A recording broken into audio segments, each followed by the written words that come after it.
My name is Greta Campbell. I am 35 years old. Yesterday, I thought I had a 12-year marriage built on trust and a shared logistics company in Nashville. But at 6:14 this morning, my phone vibrated on the mahogany nightstand. I picked it up and stared at an image from an unsaved number. It was a photograph of my husband, Harrison. He was standing on a wraparound porch I had never seen, wearing a faded gray Henley shirt I had washed dozens of times. He was smiling. In his arms, he held twin boys. They had his dark hair. They had his exact jawline. I do not have twin boys. I have a 7-year-old daughter named Harper.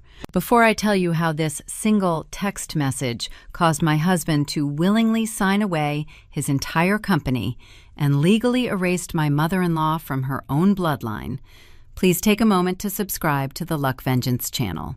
And if you are listening right now, drop a comment telling me your age and where you are tuning in from. I read every single one. Downstairs, the Burr coffee grinder roared to life.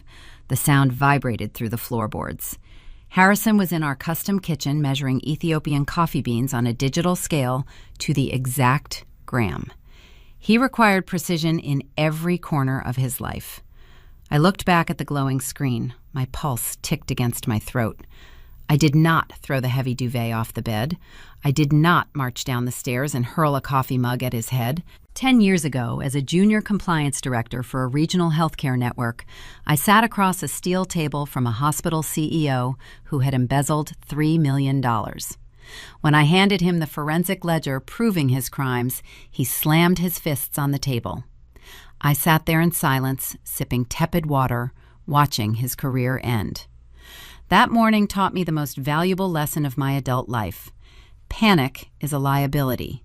Anger is a leaked strategy. I looked at the number on my screen again, an 865 area code, East Tennessee. Why did it come to my phone? Harrison liked to manage our tech ecosystem. Our devices were linked under a master iCloud family plan. He must have purchased a burner phone and synced it to the shared cloud out of sheer habit. The sender used the linked Apple ID instead of the private number. It was a sloppy mistake by a man who believed he was a mastermind. I tapped the keyboard. I typed 6 words. Does he know you sent this? The delivery status shifted to read. A gray bubble appeared containing 3 pulsing dots. The sender was typing. They stopped. Started again. A single word came through. Help. Not a threat, not a taunt, a distress signal. Downstairs, the electric kettle clicked off. Harrison would be swirling the hot water over the grounds right now. I locked the screen and placed the phone face down. I walked into the master bathroom and splashed cold water on my face. I selected a beige blazer from the closet. Neutral, unthreatening, professional armor. When I walked into the kitchen, the morning sun caught the edge of the marble island. Harrison stood in his tailored navy slacks, adjusting his cuffs. "Good morning, Greta," he said, handing me a ceramic mug. I took it. The ceramic felt warm against my cold fingers. I leaned in and pressed my lips to his cheek. He smelled like sandalwood and expensive wool. "The coffee is perfect, Harrison," I said. I picked up his leather briefcase from the counter. I checked that his fountain pens were in their designated slots and handed it to him. He smiled, kissed my forehead, and walked out the door to his Lexus. I stood alone in the quiet kitchen. A man running a regional logistics company does not fund 2 separate households and a second family in modern Tennessee without moving a staggering amount of money. Every dollar leaves a footprint. The war had begun. But as I took a sip of the dark roast, only one question mattered. How does a man siphon funds out of a shared life without a forensic auditor noticing the missing pennies? I watched the taillights of his Lexus disappear at the end of the cul-de-sac. The house fell silent. I walked to the hallway console, picked up my phone, and called the compliance director office at the hospital network. I told my assistant I had a sudden migraine and would be taking a personal day. She told me to rest in a hushed, sympathetic tone. I hung up the phone. I did not feel a migraine. I felt a cold, hyper-focused clarity settling over my mind. I went to the dining room and opened my laptop. I poured my tepid coffee down the sink. I needed ice water. I needed a sharp edge. I bypassed our personal checking and savings accounts. I knew exactly what was in them. Harrison managed the day-to-day bills, but I monitored the household baseline. Those numbers were stable. A man hiding a second family does not write checks from a joint account his wife can easily pull up on her smartphone. He hides the theft in the labyrinth of corporate finance. I opened the administrative portal for Campbell Logistics. Harrison was the founder and public face of the company, but 8 years ago, I was the one who structured the initial incorporation documents. I built the firewall. I knew where the back doors were. To a casual observer, the Campbell Logistics quarterly reports looked robust. The profit and loss statements showed steady regional growth. Harrison was a charismatic salesman. He knew how to court investors at the Belmead Country Club, slapping backs and promising double-digit returns. He spent hours in his study refining his quarterly pitches. The top-line revenue looked pristine. But I was not an investor looking for a glossy pie chart. I was a forensic auditor. I did not look at the money coming in. I looked for the money bleeding out. I pulled the master ledger and began cross-referencing the liability schedules line by line.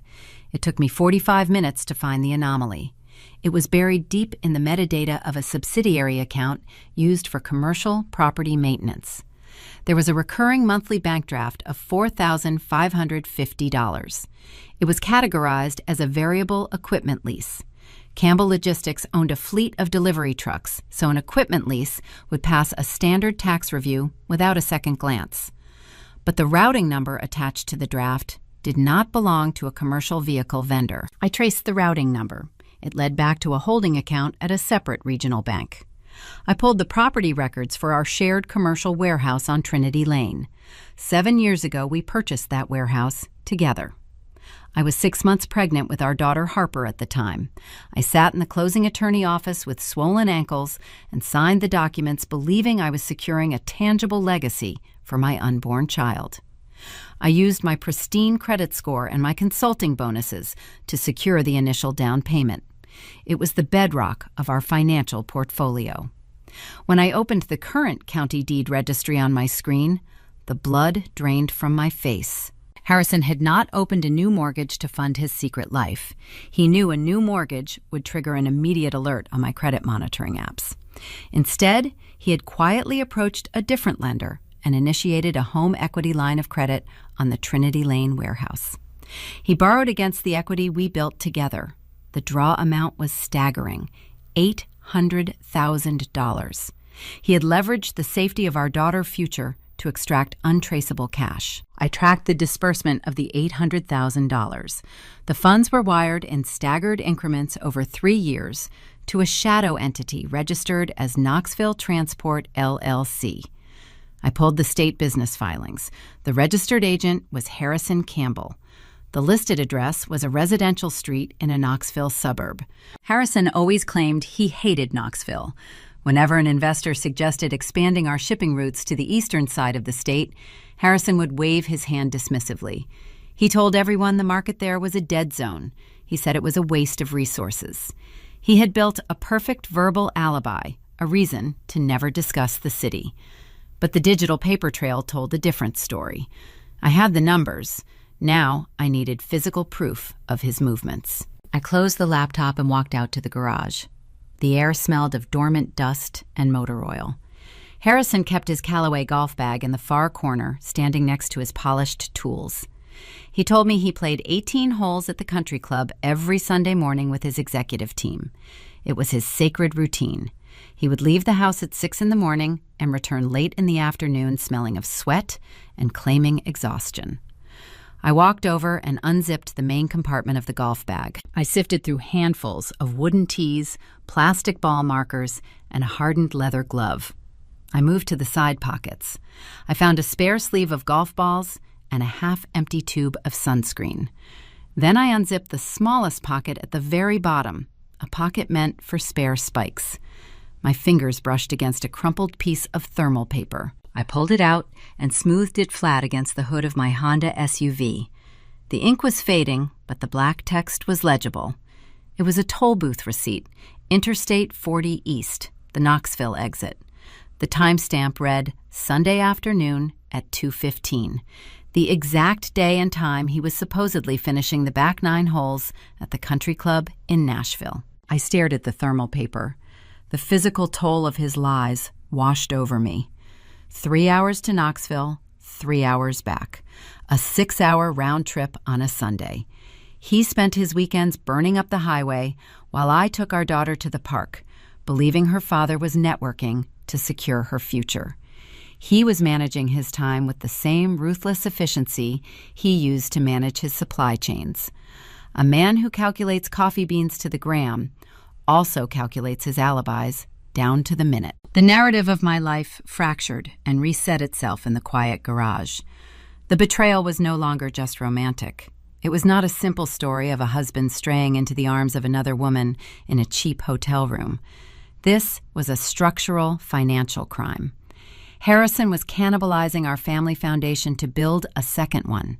He was siphoning the equity from the warehouse I helped purchase.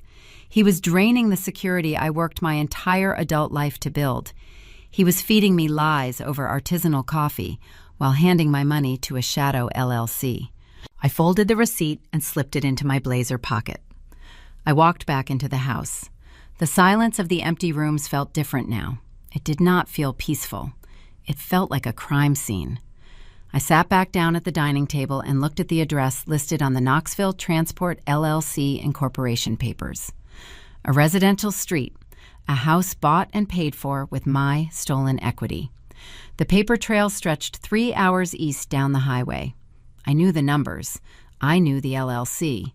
But numbers on a screen do not show you the faces of the people spending your money. I placed my hand flat on the wooden table.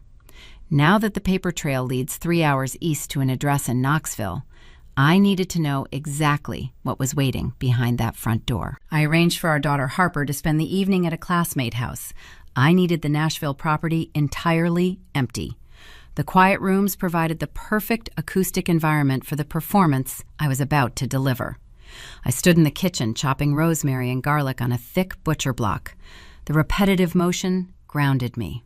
I placed 2 porcelain dinner plates on the marble island. I aligned the silverware. I waited for the heavy oak front door to open. At 6:45, the deadbolt clicked. Harrison walked inside. His usual evening routine was a study in relaxed entitlement. He would typically drop his keys into the brass bowl, hang his suit jacket on the hall tree, and ask what was for dinner in a booming, cheerful voice.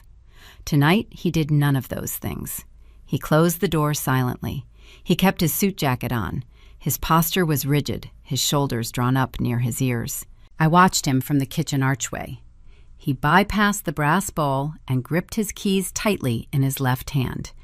His right hand kept drifting toward his inner breast pocket, tapping the fabric as if checking for a heartbeat. The burner phone. He knew a distress signal had misfired into the digital ether early this morning.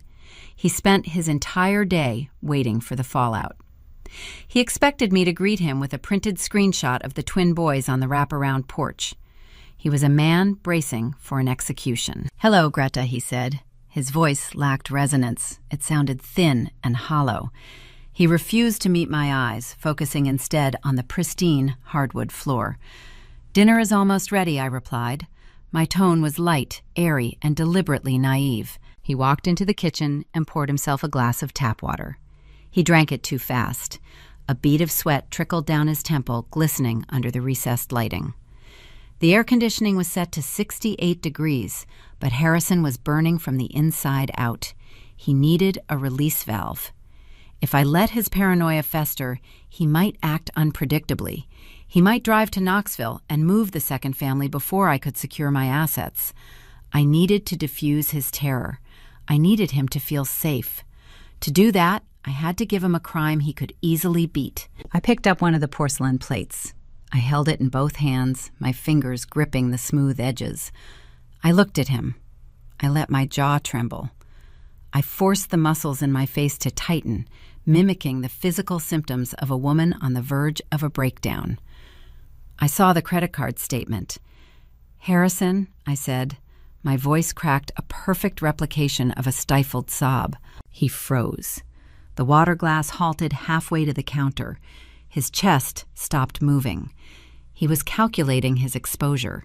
He was wondering which statement I meant: the shadow entity, the commercial warehouse line of credit, the toll booth receipts. I know about the lunches at Husk. I continued, letting a single tear spill over my eyelashes. I know about Madison. Madison was his new marketing coordinator. She was 24 years old, a recent graduate, who wore expensive perfume and laughed a little too loudly at his corporate jokes. I knew for a fact Harrison was not sleeping with Madison.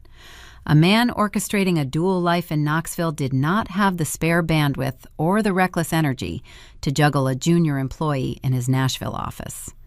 Madison was an annoyance, but she was innocent. She was my sacrificial decoy. I lifted the porcelain plate and threw it. I did not aim for his head. I aimed for the tiled backsplash behind the sink. The ceramic shattered with a sharp, explosive crack. Shards rained down onto the quartz countertops and clattered into the stainless steel basin. The noise echoed through the expansive kitchen, jarring and theatrical. "How could you?" I shouted, letting the tears flow freely now.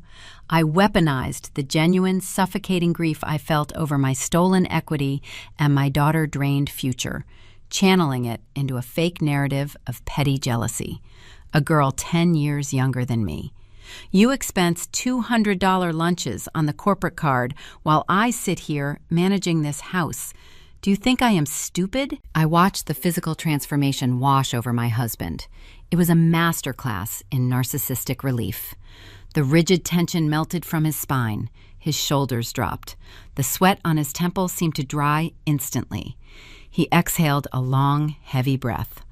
A subtle, almost imperceptible smirk touched the corner of his mouth. He realized I was not talking about Knoxville.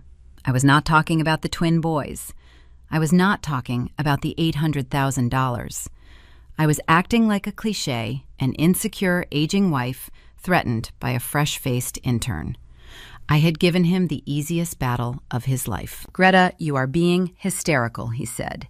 His voice was suddenly rich again, coated in a thick layer of patronizing authority. He stepped away from the sink and crossed his arms over his chest. He was no longer the cornered rat. He had transformed back into the apex predator, eager to put his irrational wife in her place. "Do not call me hysterical," I sobbed, covering my face with my hands. I peered at him through the gaps in my fingers. "You are letting your imagination run wild," he scolded, walking toward me with measured, confident steps.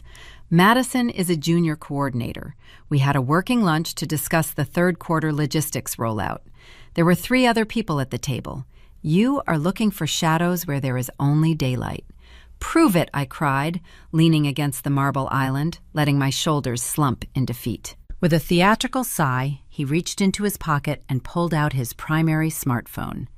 He was so eager to clear his name, so desperate to prove his innocence on this one fabricated charge, that he abandoned all his usual digital security protocols. He typed in his 6-digit passcode right in front of me. I committed the sequence to memory instantly. 840211. Our wedding anniversary backwards. He unlocked the screen, opened his email application, and shoved the device into my hands. "Read them yourself," he commanded. He stood tall, looking down his nose at me. I scrolled through the messages. They were mundane, sterile exchanges about supply chain delays and marketing graphics. I sniffled, wiping my nose with the back of my wrist. I let my posture shrink. I looked up at him with wide, apologetic eyes. I handed the phone back. "I am so sorry," I whispered. My voice was small and fragile. I have just been so overwhelmed with the hospital audits lately. My mind has been racing. I saw the restaurant charge and I panicked. Please forgive me. Harrison took the phone and slid it back into his pocket. He shook his head, wearing the weary expression of a martyr, burdened by an unstable spouse. He stepped forward and placed his hands on my shoulders. His thumbs rubbed my collarbones in a gesture that felt less like comfort and more like ownership. "You need to manage your stress, Greta," he murmured softly. "This kind of paranoid behavior is beneath you. It damages our marriage." I am working around the clock to build a legacy for our family, and I need a partner who trusts me. Do you understand?" I nodded, staring at his expensive silk tie. "I understand," I said. He kissed the top of my head, stepping away to survey the broken porcelain in the sink. "Leave the mess," he instructed. "The cleaning service will handle it tomorrow." He walked out of the kitchen and headed straight for his study. I listened to his leather shoes tap against the hardwood. I heard the clink of crystal. He was opening his liquor cabinet. He was pouring himself a generous measure of Macallan 18-year single malt scotch. He was rewarding himself for surviving the day. He stood in his dim office, swirling the amber liquid over a single block of ice, believing his true empire remained undiscovered. He felt invincible. He had successfully manipulated his wife, silenced her suspicions, and protected his hidden life. I picked up a damp cloth and quietly began wiping the rosemary fragments off the butcher block. The decoy had worked flawlessly. Harrison was a man who prided himself on his strategic foresight, but his ego was a fatal vulnerability. He thought he had outsmarted me. He did not realize I had just handed him a heavy, suffocating blindfold, and he had eagerly tied it around his own eyes. Now that Harrison was blind with arrogance floating on a false sense of security, the real work could begin. I had his passcode. I knew his vulnerability. I had bought myself the time and the silence I needed to map out the rest of the conspiracy. But the puzzle was incomplete. I needed to understand the scope of his network. I needed to know who else in my life was carrying the weight of his Knoxville secret. Sunday arrived with a suffocating humidity that clung to the windows of our Nashville home. I spent the afternoon preparing a standing rib roast, basting the meat in a reduction of garlic and red wine. The house smelled of roasted herbs and domestic tranquility. At exactly 4 o'clock, the doorbell rang. It was Beatrice. My mother-in-law stepped into the foyer wearing a tailored peach suit and her signature double strand of South Sea pearls. She brought a bottle of Bordeaux, handing it to me with a tight, practiced smile. Beatrice belonged to a specific breed of Southern women who wielded politeness like a scalpel. She never raised her voice. She never threw a plate. She simply delivered surgical insults wrapped in a drawl so sweet you almost thanked her for the injury. For a decade, I endured her subtle disappointments. Her greatest grievance was not my demanding career as a compliance director. Her true resentment stemmed from the day Harper was born. Beatrice firmly believed that a Campbell man required sons to carry the family name and inherit the corporate mantle. When I experienced complications during delivery and the doctors informed us I could not have more children, Beatrice visited my hospital room. She patted my hand, sighed heavily, and whispered that we would just have to make the best of a diminished future. I guided her into the dining room. The table was set with our finest silver and crystal water goblets. Harrison was already seated at the head of the table, looking incredibly relaxed. Ever since my staged breakdown over his marketing assistant, he had carried himself with a renewed, arrogant buoyancy. He poured the Bordeaux, swirling the dark liquid and holding it up to the chandelier light. He believed his fortress was impenetrable. He believed I was tamed. Harper sat beside me, carefully folding her linen napkin into a triangle. She wore a blue sundress and kicked her feet gently beneath the mahogany table. The dinner commenced with the usual superficial chatter. Beatrice complimented the tenderness of the meat, though she noted it was a fraction too rare for her liking. I smiled, took a sip of water, and agreed to leave it in the oven longer next time. I played my part. I was the obedient, inadequate wife. Harrison steered the conversation toward his logistics company. He boasted about a new distribution contract he claimed to have secured that week. He spoke of growth and expansion, weaving a beautiful tapestry of corporate success. I listened to his baritone voice, knowing the commercial accounts were bleeding cash to pay for a shadow entity in Knoxville. Beatrice dabbed her lips with her napkin. She looked at her son with naked, unfiltered adoration. She reached over and patted his wrist. "Building an empire is a terrible burden, Harrison," she murmured. "People look at the rewards and envy the fruit, but they never understand the soil. A man legacy requires a heavy investment." I paused with my fork halfway to my mouth. A man legacy requires a heavy investment. The words hung in the humid air of the dining room. To a casual listener, it was just another pretentious country club platitude. But to an auditor who had just uncovered an $800,000 home equity line of credit drained to fund a secret life, the phrase felt like a confessed truth. She was not talking about trucking routes or supply chains. She was talking about sons. I set my fork down silently. I looked at Beatrice. Her eyes were bright, focused entirely on Harrison. The atmosphere in the room shifted, growing dense. The conversation drifted away from business and turned toward the changing seasons. The autumn air was approaching, bringing the usual seasonal allergies to the Tennessee Valley. Beatrice looked across the table at Harper. My daughter was quietly separating her carrots from her potatoes. "You must be careful with the dropping temperatures," Harper Beatrice said in her sweet, melodic drawl. "The cold air is dreadful for the lungs." Harper looked up, her blue eyes wide and confused. "I am not cold, Grandma B." "I know," sweet girl Beatrice replied, taking a sip of her wine. "But we must be vigilant. Harrison, make sure you double-check the pharmacy refills this week. 2 puffs of the Flovent inhaler every 4 hours when the wheezing starts. You know how quickly those chest colds turn severe." The dining room ceased to exist. The ambient noise of the central air conditioning faded into a stark, ringing vacuum. I stopped cutting my meat. The silver knife rested motionless against the porcelain plate. Harper has never used a Flovent inhaler. Harper has never had a chest cold turn severe. Harper has perfect, unblemished lungs. I did not gasp. I did not drop my knife. I shifted my gaze from my daughter to my husband. Harrison sat frozen at the head of the table. His jaw was locked. The color drained from his face so fast he looked physically ill. His eyes darted to his mother, wide with sheer, unadulterated panic. Beatrice saw his face. Her smile faltered. Her eyes flicked toward me, then back to Harrison, then down to Harper. The gears in her mind turned grinding against the fatal error she had just made. She remembered which house she was sitting in. She remembered which grandchild sat across from her. She realized she had just recited the precise pediatric asthma dosage for a child who lived 3 hours east down the interstate. The silence was heavy enough to fracture bone. It stretched for 3 seconds. 5 seconds. Harrison opened his mouth, but his vocal cords failed him. He could not fabricate a lie fast enough to cover a medical routine he intimately knew. I picked up my knife. I sliced a small piece of the roast. I chewed it slowly, swallowing, before I spoke. I picked up an extra linen napkin from the center of the table.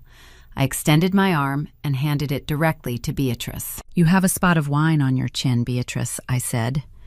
My voice was a flat, even line. No inflection, no curiosity. Beatrice took the napkin. Her hand trembled a microscopic vibration that rattled the pearls resting against her collarbone. She rubbed her chin. There was no wine on her face. "I think the pollen count is just high this year," I continued, smoothly turning my attention back to my meal. "Harper has a strong immune system. We have nothing to worry about." Harrison exhaled a ragged breath, slumping against the back of his chair. He grabbed his wine glass and drained it in a single swallow. Beatrice stared at her plate, her posture rigid, her southern poise crumbling into a terrified rigidity. I had offered them a bridge past the mistake, and they sprinted across it, desperate to believe I was too ignorant to piece the puzzle together. But internally, the architecture of the betrayal expanded into a sprawling, horrifying labyrinth. Beatrice knew. She had always known. She knew the medical dosages of children I had never met. She knew the rhythms of a household I did not inhabit. This was not a story of a son hiding his sins from his righteous mother. This was a matriarch actively participating in the deception. She had watched me serve her dinner, polish her silver, and raise her granddaughter, all while safeguarding the secret of the boys who carried the sacred Campbell name. I was not merely auditing a cheating husband. I was dissecting a multi-generational conspiracy. The betrayal was woven into the very fabric of their family tree. The remainder of the evening passed in a blur of forced pleasantries. Harrison barely spoke. Beatrice declined dessert, claiming a sudden headache. When she gathered her purse to leave, I walked her to the foyer. Harrison lingered in the dining room, too cowardly to face the threshold. I opened the heavy oak door for her. The humid night air rushed in. Beatrice stepped onto the porch. She turned to face me, attempting to summon her usual haughty demeanor, but her eyes betrayed a deep, lingering dread. "Thank you for dinner, Greta," she said, her voice thin.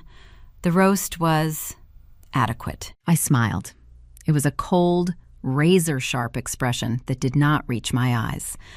I stepped over the threshold, closing the distance between us until I could smell the faint powder of her expensive cosmetics. "Drive safe, Beatrice," I whispered. Her face went bone white in the glow of the porch light. The instruction was simple, but the implication was clear. She knew I was watching. She knew the ground beneath her tailored shoes was no longer solid. She hurried down the brick steps, her heels clicking frantically against the pavement, eager to escape the shadow I cast over her. I closed the door and locked the deadbolt. The matriarch was exposed. She was an accomplice, a guardian of the Knoxville secret. But passive knowledge was not enough to satisfy my forensic mind. If Beatrice knew about the second family, she likely had a hand in building it. A woman obsessed with legacy does not sit idly by while her son creates one. She invests. I leaned against the cool wood of the door, staring into the dark hallway. With the matriarch exposed as an active participant, I needed to uncover exactly how deep the family financial complicity went, and how much of my stolen money was resting in her manicured hands. Wednesday morning arrived with a low, heavy, overcast sky. Harrison packed his leather overnight bag, claiming he needed to conduct an emergency site visit at a distribution hub in Memphis. Memphis was west. Knoxville was east. He kissed my forehead, smelled his artisanal coffee, and drove his Lexus out of the cul-de-sac. I waited 10 minutes. Then I picked up my car keys and walked into the garage. I did not call my assistant to invent another migraine. I simply set an out-of-office auto-reply on my corporate email. For the next 8 hours, the director of healthcare compliance did not exist. There was only a woman hunting the perimeter of a stolen life. I drove my 6-year-old Honda SUV onto Interstate 40 East.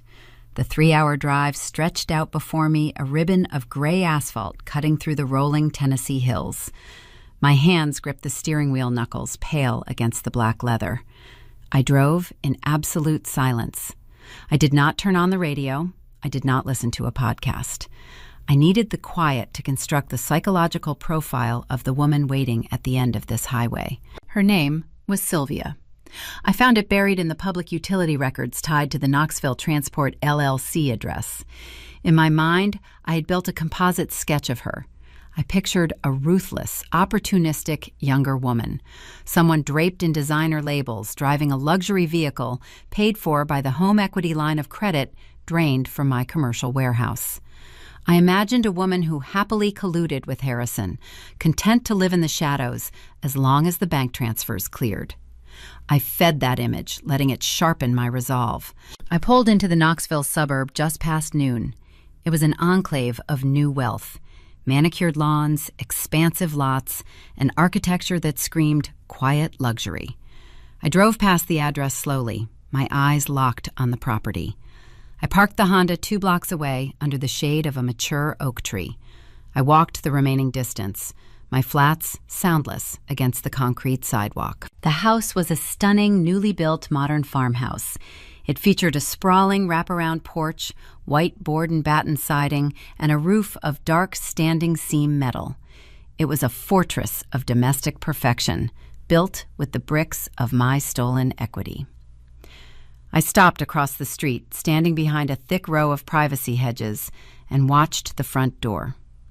10 minutes passed. The heavy wooden door opened. Sylvia stepped onto the porch. The composite sketch in my mind shattered instantly. The woman standing on the porch was not draped in designer labels. She wore a pair of faded denim jeans and a gray oversized cardigan that looked thin at the elbows. Her hair was pulled into a messy knot at the nape of her neck. She stood with her arms crossed tightly over her chest, hugging herself against a chill that was not in the air. Her face was pale, drawn, and etched with an exhaustion so profound it seemed to vibrate off her skin. She did not look like a woman thriving on stolen wealth. She looked entirely broken. She walked to the edge of the porch, staring blankly down the quiet street. Beside her, parked in the wide concrete driveway, was a gleaming, late-model Mercedes SUV. The contrast was jarring. The luxury vehicle looked absurd next to the hollowed-out woman holding the keys. Then my eyes shifted. Taped to the center of the heavy wooden front door was a bright yellow piece of paper. The color was unmistakable. In the world of real estate and finance, that specific shade of neon yellow communicates one universal truth. It was a formal notice of foreclosure. I stared at the neon paper, the pieces of the financial puzzle rearranging themselves rapidly in my mind.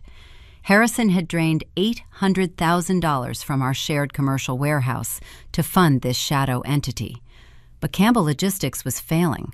The commercial accounts were bleeding cash to cover the phantom equipment leases and the inflated operational costs. Harrison was drowning in debt. To save his corporate facade in Nashville, he had to cut the cash flow to his secondary life. He was starving the Knoxville household to keep the Belmead Country Club illusion alive. The single-word text message synced to my iCloud suddenly carried a terrifying gravity. Help. It was not a mistake. It was not a slip of the thumb. It was an act of sheer, unadulterated desperation. Sylvia was trapped in a house she could not afford, driving a car she did not own, watching the neon yellow warnings pile up on her front door while the man funding her existence vanished. She was not the architect of this fraud. She was collateral damage. The anger I had harbored for the woman in the faded cardigan evaporated. It was replaced by a cold, metallic pragmatism. We were both bleeding from the same wound inflicted by the same hand. Harrison believed he could compartmentalize his destruction, isolating his victims in separate cities. He assumed the walls he built were soundproof. He was wrong. I stepped out from behind the privacy hedge. I crossed the asphalt street, my steps deliberate and measured. I walked up the wide concrete driveway, passing the gleaming Mercedes. I climbed the 3 wooden steps onto the wraparound porch. Sylvia had retreated inside, leaving the front door slightly ajar. I stood before the heavy wood, the neon yellow foreclosure notice glaring at me at eye level. I raised my hand. I pressed my finger against the doorbell. A dual-tone chime echoed deep within the silent house. I heard the soft shuffle of footsteps approaching the entryway. The door swung open wider. Sylvia stood in the threshold, her hand gripping the brass handle. Her eyes were wide-rimmed with red, darting frantically over my beige blazer and composed posture. She looked at the clipboard tucked under my arm, an old prop I carried from my hospital auditing days. "Can I help you?" she asked. Her voice was raspy, trembling with the defensive posture of a woman expecting the worst. I looked at the exhausted woman standing in the wreckage of a stolen life. I did not see an enemy. I saw an asset. I saw the key to dismantling a multi-million-dollar fraud. But I needed her to understand that I was not the threat. I needed her to recognize the true predator. When the door opened, the dynamic of the war fundamentally shifted. How the desperate second wife would react to the calculated first wife would determine whether the empire collapsed or whether we both went down in the flames. Sylvia stared at my beige blazer, her grip tightening on the brass door handle until her knuckles turned white. Her eyes darted to the clipboard tucked under my arm, then back to my face. She was bracing for the practiced pitch of a collections agent. She was preparing the excuses, the pleas for an extension, the desperate negotiations of a woman trapped beneath a neon yellow foreclosure notice. "We have already spoken to the bank," she said, her voice thin and defensive. "Harrison is wiring the funds on Friday. You cannot legally change the locks until the 30-day cure period expires." She started to push the heavy wooden door closed. I moved swiftly. I slid my sensible leather flat into the narrow gap between the door and the frame. The heavy wood struck the toe of my shoe with a dull thud. Sylvia gasped, stumbling back half a step. The door bounced open. "I am not from the bank, Sylvia," I said. My voice was level, projecting the calm authority I used in boardroom audits. I am Greta, and I think our husband is bankrupting both of us. The air in the entryway seemed to vanish. Sylvia stopped breathing. Her eyes widened, tracking the features of my face, searching for the resemblance to the phantom woman Harrison had constructed in his narratives. The color rapidly drained from her cheeks, leaving her skin a translucent, sickly gray. She staggered backward, her hand flying to her mouth to stifle a sharp, ragged sound. I stepped over the threshold and closed the front door behind me, sealing us inside the fortress of his deception. The foyer was impeccably decorated. High ceilings, wide plank oak floors, and a wrought iron chandelier that cost more than my first car. But the silence inside was heavy and hollow. It was the silence of a house waiting to be repossessed. "You cannot be here," Sylvia whispered, backing away toward the expansive living room. "Harrison said you were unstable. He said you refused to sign the divorce papers. He told me you hired private investigators to harass him because you could not accept the separation." I followed her slowly, my posture relaxed, hands at my sides. "Harrison built a very efficient firewall," I noted. "He fed you a story about a vindictive estranged wife, and he fed me a story about endless commercial expansion. He kept us isolated because he knew if the ledgers ever crossed, his empire would collapse." "He loves us," Sylvia shot back, her voice rising in a desperate, fragile defense. "He loves the boys. He is working around the clock to finalize the settlement so we can finally be together permanently. You are the reason we are hiding." I unclasped the clipboard from beneath my arm. I did not raise my voice to argue. An auditor never argues with emotion. An auditor presents the data. I pulled a thick stack of printed documents from the metal clip and laid them out on the polished granite surface of the kitchen island. "This is the commercial property registry for the warehouse in Nashville," I said, tapping the top page. Harrison did not file for divorce. He filed for a home equity line of credit, $800,000. He forged my signature to drain the equity from a property I helped purchase. Sylvia stepped closer, her eyes drawn to the black ink on the white paper. She did not want to look, but the gravitational pull of the truth was undeniable. "This is the shadow ledger for Campbell Logistics." I continued laying out the secondary spreadsheet.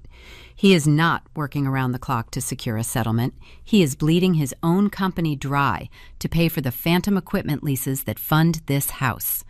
But the company is failing, Sylvia. That is why the neon notice is taped to your front door. The money is gone." Sylvia stared at the spreadsheets, the columns of numbers, the routing codes, the undeniable flow of capital from my name to a shadow LLC. The narrative Harrison had so carefully constructed began to fracture under the weight of the forensic evidence. Her shoulders collapsed. The defensive hostility melted away, replaced by a profound, suffocating realization. "He told me he was a successful logistics broker," she whispered, her voice cracking. "He said the business in Nashville was holding his assets hostage during the separation. He promised the cash flow would stabilize. He lied to you to secure his sanctuary," I replied, "and he lied to me to fund it." Sylvia gripped the edge of the granite island, her knuckles trembling. She squeezed her eyes shut, a single tear escaping and tracking down her pale cheek. The facade of the confident younger woman evaporated entirely. She was a mother, trapped in a fraudulent cage, terrified of the consequences closing in around her. Then the final layer of the deception unraveled. Sylvia opened her eyes and looked at me. The hostility was gone. There was only a shared, terrifying vulnerability. "It was not just him, Greta," she confessed, her voice barely a whisper. I paused. The air in the kitchen grew dense. I waited. "The down payment for this house," Sylvia continued, swallowing hard. "It was $100,000 in cash. Harrison did not have the liquid capital at the time. The money came from Beatrice." The name hit the polished granite like a lead weight. Beatrice, my mother-in-law. The matriarch who had sat at my dining table eating my roast and critiquing the tenderness of the meat while knowing the address of the house she had purchased for the second family. Beatrice wired the funds directly to the title company. Sylvia explained, the words spilling out in a hurried, panicked confession. She visited the boys when they were born. She told me it was a reward, a legacy investment. She said a Campbell man required sons to carry the name, and since you could not provide them, she was securing the bloodline. The depth of the cruelty crystallized in the quiet kitchen. It was a cold, jagged realization that fundamentally altered the parameters of the war. Harrison was a narcissistic embezzler, but Beatrice was the architect of the betrayal. She had weaponized her wealth to purchase a secondary bloodline, funding the deception while demanding I serve her tea on Sunday afternoons. We were not just two women deceived by a husband. We were two women trapped in a cage, built by a coward, and funded by his mother. I looked at Sylvia. She was weeping silently, the tears falling freely onto the granite countertop.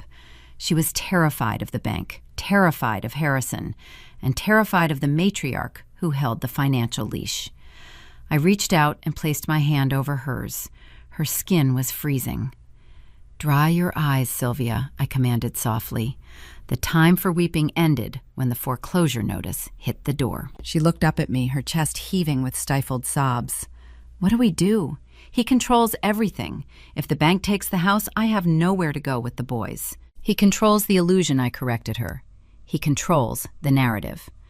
But he is currently drowning in debt, and he has tied an $800,000 anchor to his own ankle. If we expose him to the federal authorities today, the assets freeze and we both walk away with nothing but legal fees and shattered lives. We cannot simply destroy him. We have to strip him." Sylvia wiped her face with the sleeve of her faded cardigan. Her breathing slowed. A flicker of resolve ignited in her red-rimmed eyes. "How?" she asked. I tapped the clipboard resting on the island. "We offer him a rope," I said. "We construct a legal mechanism that forces him to voluntarily absorb the toxic debt while shielding the clean assets. We build a trap designed specifically for his ego, and we let the matriarch watch him spring it. But to do that, I need to know exactly how much structural damage his company has truly sustained. I need to find the specific leverage that will break his arrogance." I picked up the clipboard and turned toward the door. The unlikely alliance was forged in the crucible of mutual betrayal. We were united by a shared enemy and a shared desperation. But the execution of the counteroffensive required absolute precision. How could two betrayed women dismantle a fraudulent company and a wealthy matriarch without detonating the explosives that would destroy their own futures? I needed to return to Nashville and audit the most vulnerable asset in our portfolio. I needed to audit the future he stole from his own daughter. The drive back to Nashville was a blur of asphalt and calculating fury. The revelation that Beatrice funded the Knoxville house fundamentally changed my approach. I was no longer simply trying to separate my finances from a cheating husband. I was preparing to dismantle a family syndicate that had commodified my existence and purchased a secondary bloodline. I pulled my Honda SUV into the garage just as the sun began to dip below the tree line. The house was quiet. Harper was still at her after-school program. Harrison was purportedly inspecting a distribution hub in Memphis, a lie that now felt laughably thin. I walked directly to the master bedroom closet. Behind the rows of Harrison-tailored suits and my neutral blazers sat a heavy steel biometric safe. I keyed in the code.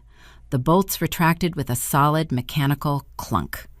Inside rested our passports, the deed to the Nashville house, and a thick manila folder labeled Harper Education Trust. When Harper was born, I established the trust as an irrevocable custodial account.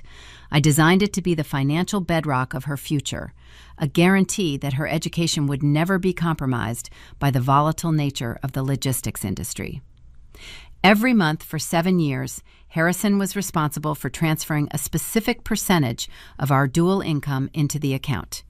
He handled the manual deposits, bringing me the physical carbon copy receipts printed on heavy bank paper. I kept every single receipt, meticulously filed in chronological order. I pulled the folder from the safe and carried it to the bed. I fanned the deposit slips out across the duvet.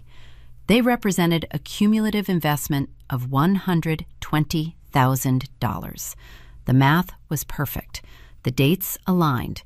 To a compliance director accustomed to reviewing physical documentation, the folder was an unimpeachable record of parental responsibility.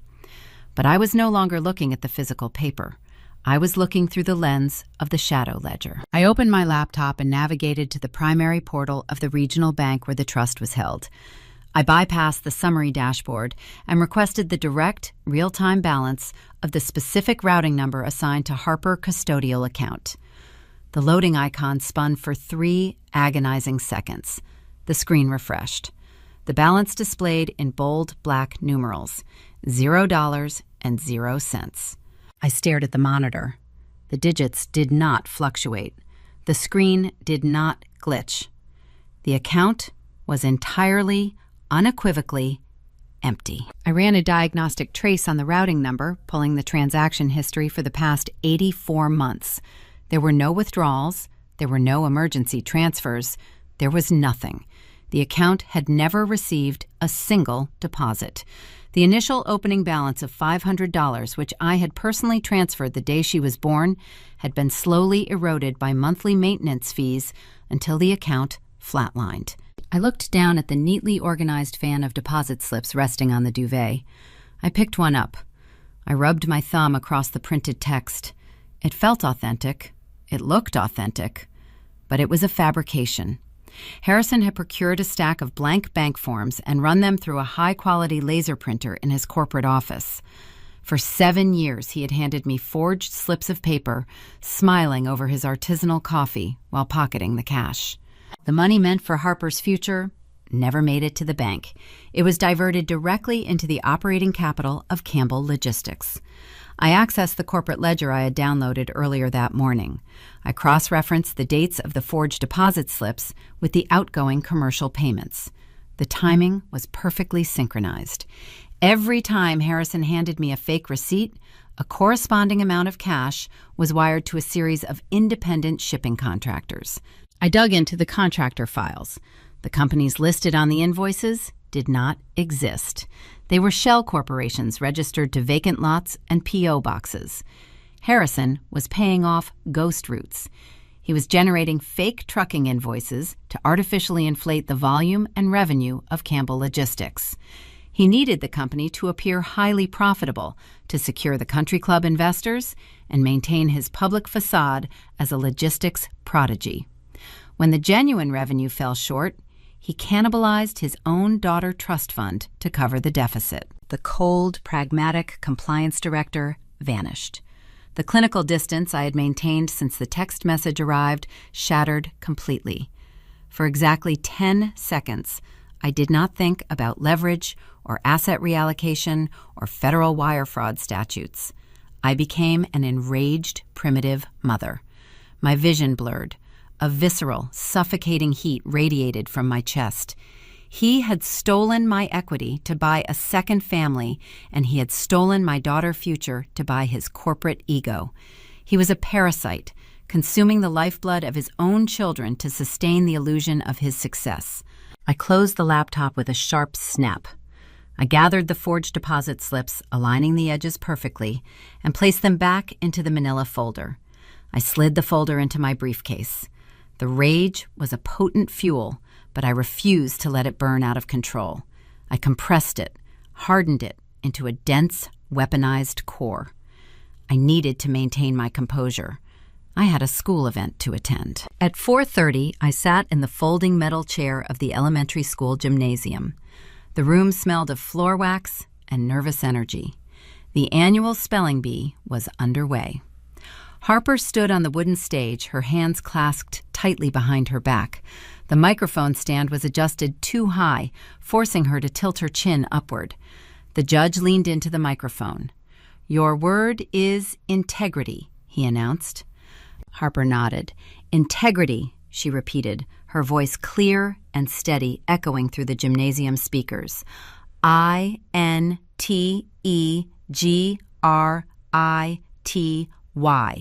Integrity. The judge smiled. "That is correct." A smattering of applause broke out across the audience. I clapped my hands, smiling proudly at my daughter as she stepped back into the line of competitors. In my blazer pocket, my fingers traced the sharp edge of the folded zero balance statement. My 7-year-old daughter stood on a stage, defining a concept her father had fundamentally abandoned. He possessed no integrity.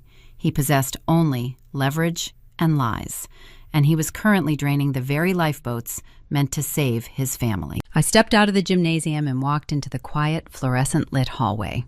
I pulled my phone from my pocket and dialed the burner number Sylvia had provided before I left Knoxville. She answered on the first ring, her voice tight and anxious. "Did you find what you needed?" Sylvia asked. "I found the bottom of the well," I replied, keeping my voice low. "He never funded Harper Trust account. He forged the receipts for 7 years and used the cash to inflate his company's shipping volume. He is paying for ghost routes to keep his investors blind to the insolvency." I heard a sharp intake of breath on the other end of the line. "Oh my God, Greta. If the investors find out the routes are fake, the company collapses instantly. The bank will seize everything." "Exactly," I said, leaning against the cinder block wall. "The walls are closing in on him. He knows the commercial accounts are empty. That is why the foreclosure notice is on your door. He is draining the lifeboats to keep the flagship afloat. We cannot wait for him to make the next move. We accelerate the timeline." "What do we do?" Sylvia asked, the panic returning to her voice. "We cut his oxygen," I instructed. "You stop answering his calls. You let the silence amplify his paranoia. I am going to initiate the structural collapse from Nashville, but we have to move surgically. We have to secure the only clean asset left on the board before the federal authorities realize the logistics company is a massive Ponzi scheme." I hung up the phone and walked back into the gymnasium to watch my daughter accept her ribbon. The parameters of the trap were set. Harrison was a man addicted to the illusion of control. To break him, I had to construct a scenario where his ego forced him to voluntarily surrender his safety net. But executing a high-stakes financial maneuver required legal precision. I needed an architect who understood the dark arts of corporate restructuring. The question remained, how do you legally strip an embezzler of his assets before the federal government freezes the entire board? I needed to contact the one lawyer ruthless enough to draft the guillotine. I drove straight from Harper Spelling Bee to the business district of downtown Nashville. The sun had set, casting long, fractured reflections of city lights across the glass facades of the high-rises. I parked in a subterranean garage and took the elevator to the 42nd floor. The polished brass doors slid open to reveal the reception area of Thorne & Associates. Elias Thorne was standing behind his expansive mahogany desk when I walked into his corner office. We met during our first year of graduate studies. While I pursued forensic accounting and corporate compliance, Elias focused on contract law and hostile takeovers. He was a legal predator, a man who charged $1,000 an hour to dismantle failing corporations and strip them down to their copper wiring.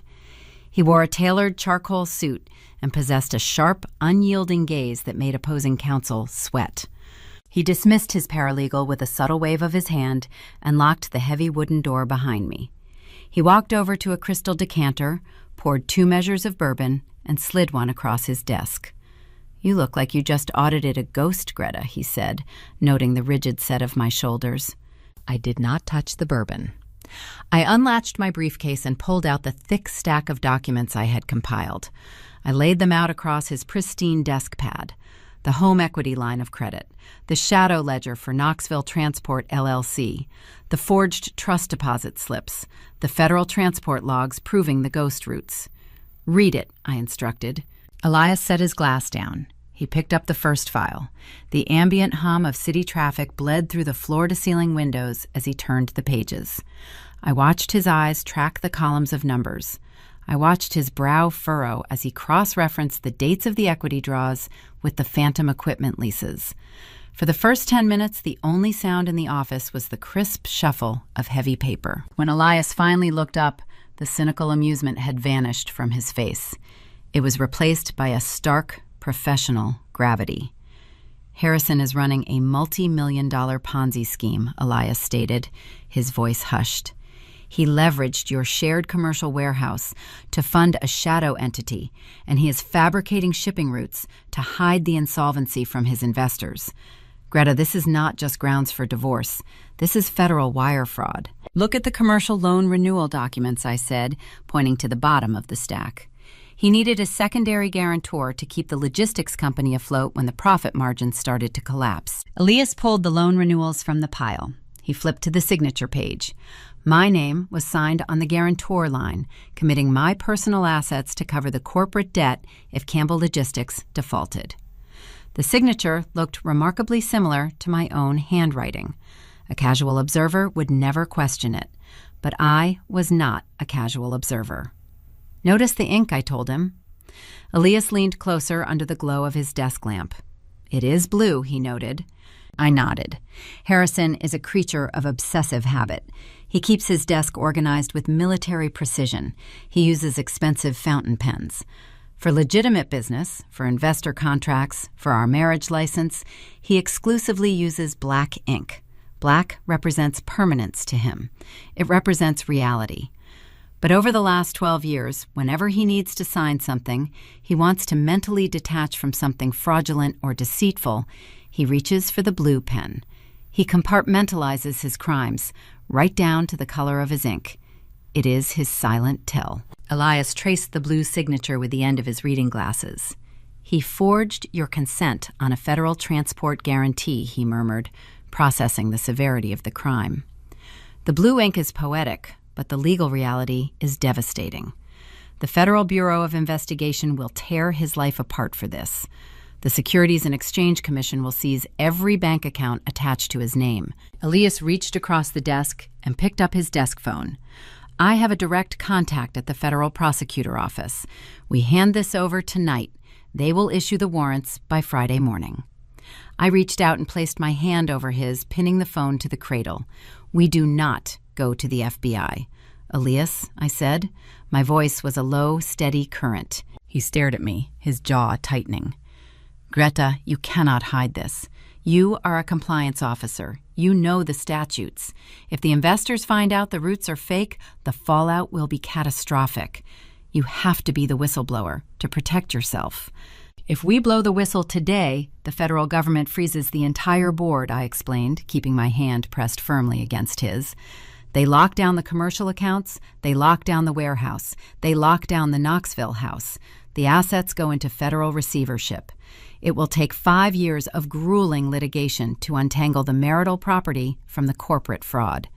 By the time the lawyers and the creditors carve up the carcass, Sylvia and I will be left with pennies on the dollar. Harrison goes to prison, but my daughter still loses her future. The government does not care about restoring a stolen life. They only care about punishing the thief. Elias slowly pulled his hand away from the phone. He leaned back in his leather chair, steepling his fingers beneath his chin. He was a man accustomed to nuclear options, but he recognized the cold logic in my assessment. If we do not report him, the debt remains attached to you, Elias countered. You are listed as a guarantor on a sinking ship. When the ghost routes fail, the creditors will come for your home. That is why we cut the anchor before the ship goes down, I replied. We need to detach my name and Sylvia's name from the toxic liabilities. We need to secure the commercial warehouse. The warehouse generates high, legitimate profit. It is the only clean asset we have left that is worth salvaging. We must extract it from his portfolio and leave him holding the fraudulent debt. Elias let out a short, incredulous breath. You want to reallocate millions of dollars in toxic debt solely into his name. You want him to willingly absorb the liability for the fake roots and the shadow entity while handing you the only profitable real estate he has left. Yes, I said. Greta, he will never agree to that, Elias argued, leaning forward. Harrison is an egomaniac. He thinks he is the smartest man in Tennessee. He will fight you for every single dime.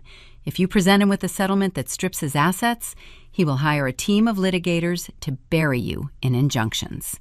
He will not fight me, I said smoothly, because he will not realize he is being stripped. He thinks I am an insecure, paranoid wife who is worried about a 24-year-old marketing assistant. He thinks Sylvia is a terrified, dependent mother hiding in Knoxville. He views us as liabilities to be managed, not adversaries to be feared. We do not present it as a divorce settlement. We present it as a corporate restructuring plan to save his precious legacy. I walked around the desk, standing beside Elias as he looked down at the forged documents. We draft a contract, I continued. We bury the liability assumption clauses deep within the legalese. We make the transfer of the warehouse look like a tax shelter strategy. We design a legal document that appeals directly to his narcissism. We make him feel like he is outsmarting the system right up until the moment the ink dries. Elias stared at the blue signature on the paper. He looked up at me. His eyes reflected a mixture of profound terror and deep, undeniable respect. He had spent his career watching executives destroy each other in boardrooms, but he had never witnessed a spouse engineer a bloodless corporate execution. "You want me to draft the guillotine?" Elias whispered. "I want you to sharpen the blade," I corrected him. "I will be the one to drop it." He picked up his bourbon glass and took a slow, contemplative sip. The ambient glow of the city lights illuminated the sharp angles of his face. He set the glass down and pulled a fresh legal pad from his drawer. He uncapped his own pen. Black ink. "Let us build the trap," Elias said. I stepped back, feeling the pieces of the strategy interlock perfectly into place. I had the fraudulent documents. I had the financial ledgers. I had the matriarch exposed. The architecture of his downfall was fully drafted on the mahogany desk. The remaining challenge was entirely psychological. How do you trick a narcissistic chief executive officer into willingly picking up a pen and signing his own financial death warrant? Thursday morning broke with a crisp, indifferent chill. The architectural blueprints for Harrison Downfall were secure on a legal pad in downtown Nashville. Now the structural trap required a psychological catalyst to force him into it. I needed to separate the man from his resources, stripping away his defenses layer by layer until his ego collapsed under the weight of his own vulnerability. The campaign of paranoia commenced at 9 o'clock. I sat in my home office and dialed a secure burner phone. Sylvia answered immediately. Her breathing sounded shallow over the cellular connection. "It is time," I told her. "The legal framework is being drafted. We need him frantic. We need him making unforced errors. From this moment forward, you cease to exist on his cellular network." "What if he drives here?" Sylvia asked, the fear threading through her tone. "He will try," I assured her. "But I am cutting his transit lines. Lock your doors. Do not answer his calls. Do not reply to his text messages. Turn off your read receipts. Harrison thrives on managing your anxiety. He believes he dictates the emotional weather in Knoxville. When you grant him silence, you deny him his compass. He will assume the worst. He will assume the bank contacted you or that you spoke to an attorney. The silence will become a vacuum, and his terror will rush in to fill it." "I understand," Sylvia said, her voice stabilizing into a hardened whisper. Absolute silence. I disconnected the call and opened my laptop. I logged into the primary administrative portal for the commercial bank holding the Campbell Logistics corporate accounts. As the secondary guarantor on the initial business loans, I possessed full authorization to engage with the security protocols. I found the fraud prevention hotline and dialed the toll-free number. A representative answered within 2 rings. I provided my social security number, the corporate tax identification, and my mother maiden name. "I am reviewing our weekly ledger," I explained, keeping my tone perfectly calibrated to match an alarmed corporate officer. "I am seeing multiple irregular transactions originating from out-of-state vendors. I suspect our primary account details have been compromised. I need to request an immediate comprehensive freeze on all linked corporate credit cards and operating accounts, pending a full security review." The representative typed rapidly on her keyboard. "For your protection, a hard lock will suspend all outgoing transfers and point-of-sale transactions," she recited. "Do you authorize this action?" "I authorize it," I replied. The security lock engaged at 9:14. I kept the browser window open on my secondary monitor to watch the digital fallout in real time. The first decline registered at 12:30. Harrison was at a premier downtown steakhouse, a place where he frequently courted potential investors over dry-aged ribeyes. The portal showed an attempted charge of $480. The status indicator flashed red. Denied. I pictured the scene unfolding in the elegant dining room, the discreet waiter stepping back to the table, leaning down to whisper that the platinum card had not authorized the transaction.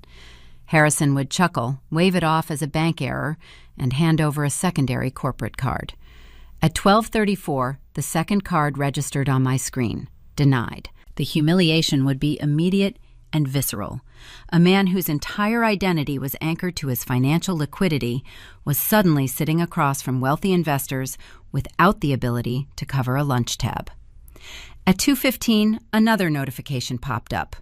A luxury fueling station near the interstate. An attempted charge for premium gasoline. Denied.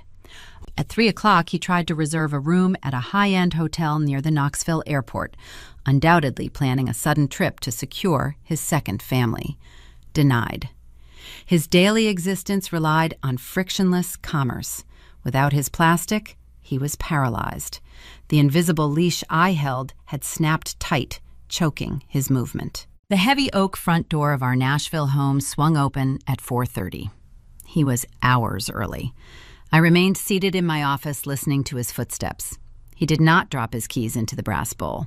He slammed them against the console table. I walked into the hallway. Harrison looked like a hunted animal. His tailored suit jacket was missing. His silk tie hung loose around his neck. The top button of his crisp white shirt ripped open. His hair, usually combed back with absolute precision, fell across his forehead in damp, chaotic strands. He gripped his smartphone in his right hand, his thumb furiously swiping downward to refresh a blank screen. Sylvia was holding the line. The vacuum was working. "Harrison," I said, stepping into the ambient light of the kitchen, "you are home early. Is everything all right?" He flinched at the sound of my voice. His eyes darted toward me, wide and rimmed with a manic energy. "My cards are locked," he snapped, his baritone voice cracking. "Every single one of them. The bank froze the logistics accounts. I had to leave my Rolex as collateral with the restaurant manager just to walk out of the building." He paced the length of the kitchen island, his leather shoes scuffing the hardwood. He looked at his phone again. No notifications, no comforting messages from his hidden sanctuary. "I am sure it is just a routine glitch," I offered soothingly, walking toward the refrigerator to pour him a glass of chilled water. "The compliance department probably flagged a software subscription renewal. It happens all the time." "It is not a routine glitch, Greta," he shouted, his composure deteriorating entirely. "The entire commercial portal is down. I cannot access the operating funds. I cannot move capital." He needed a mechanism of control. He needed to touch something familiar, something he could dictate. He bypassed the glass of water I offered and moved directly to the coffee station. It was far too late in the afternoon for a dark roast, but the ritual was his only remaining anchor. He grabbed the bag of Ethiopian beans. His hands trembled so violently he spilled half the grounds across the polished marble countertop. He ignored the mess, grabbing the custom glass carafe.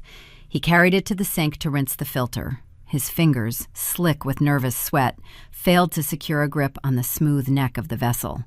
The carafe slipped. It plummeted toward the floor, striking the hardwood with a devastating, explosive crash.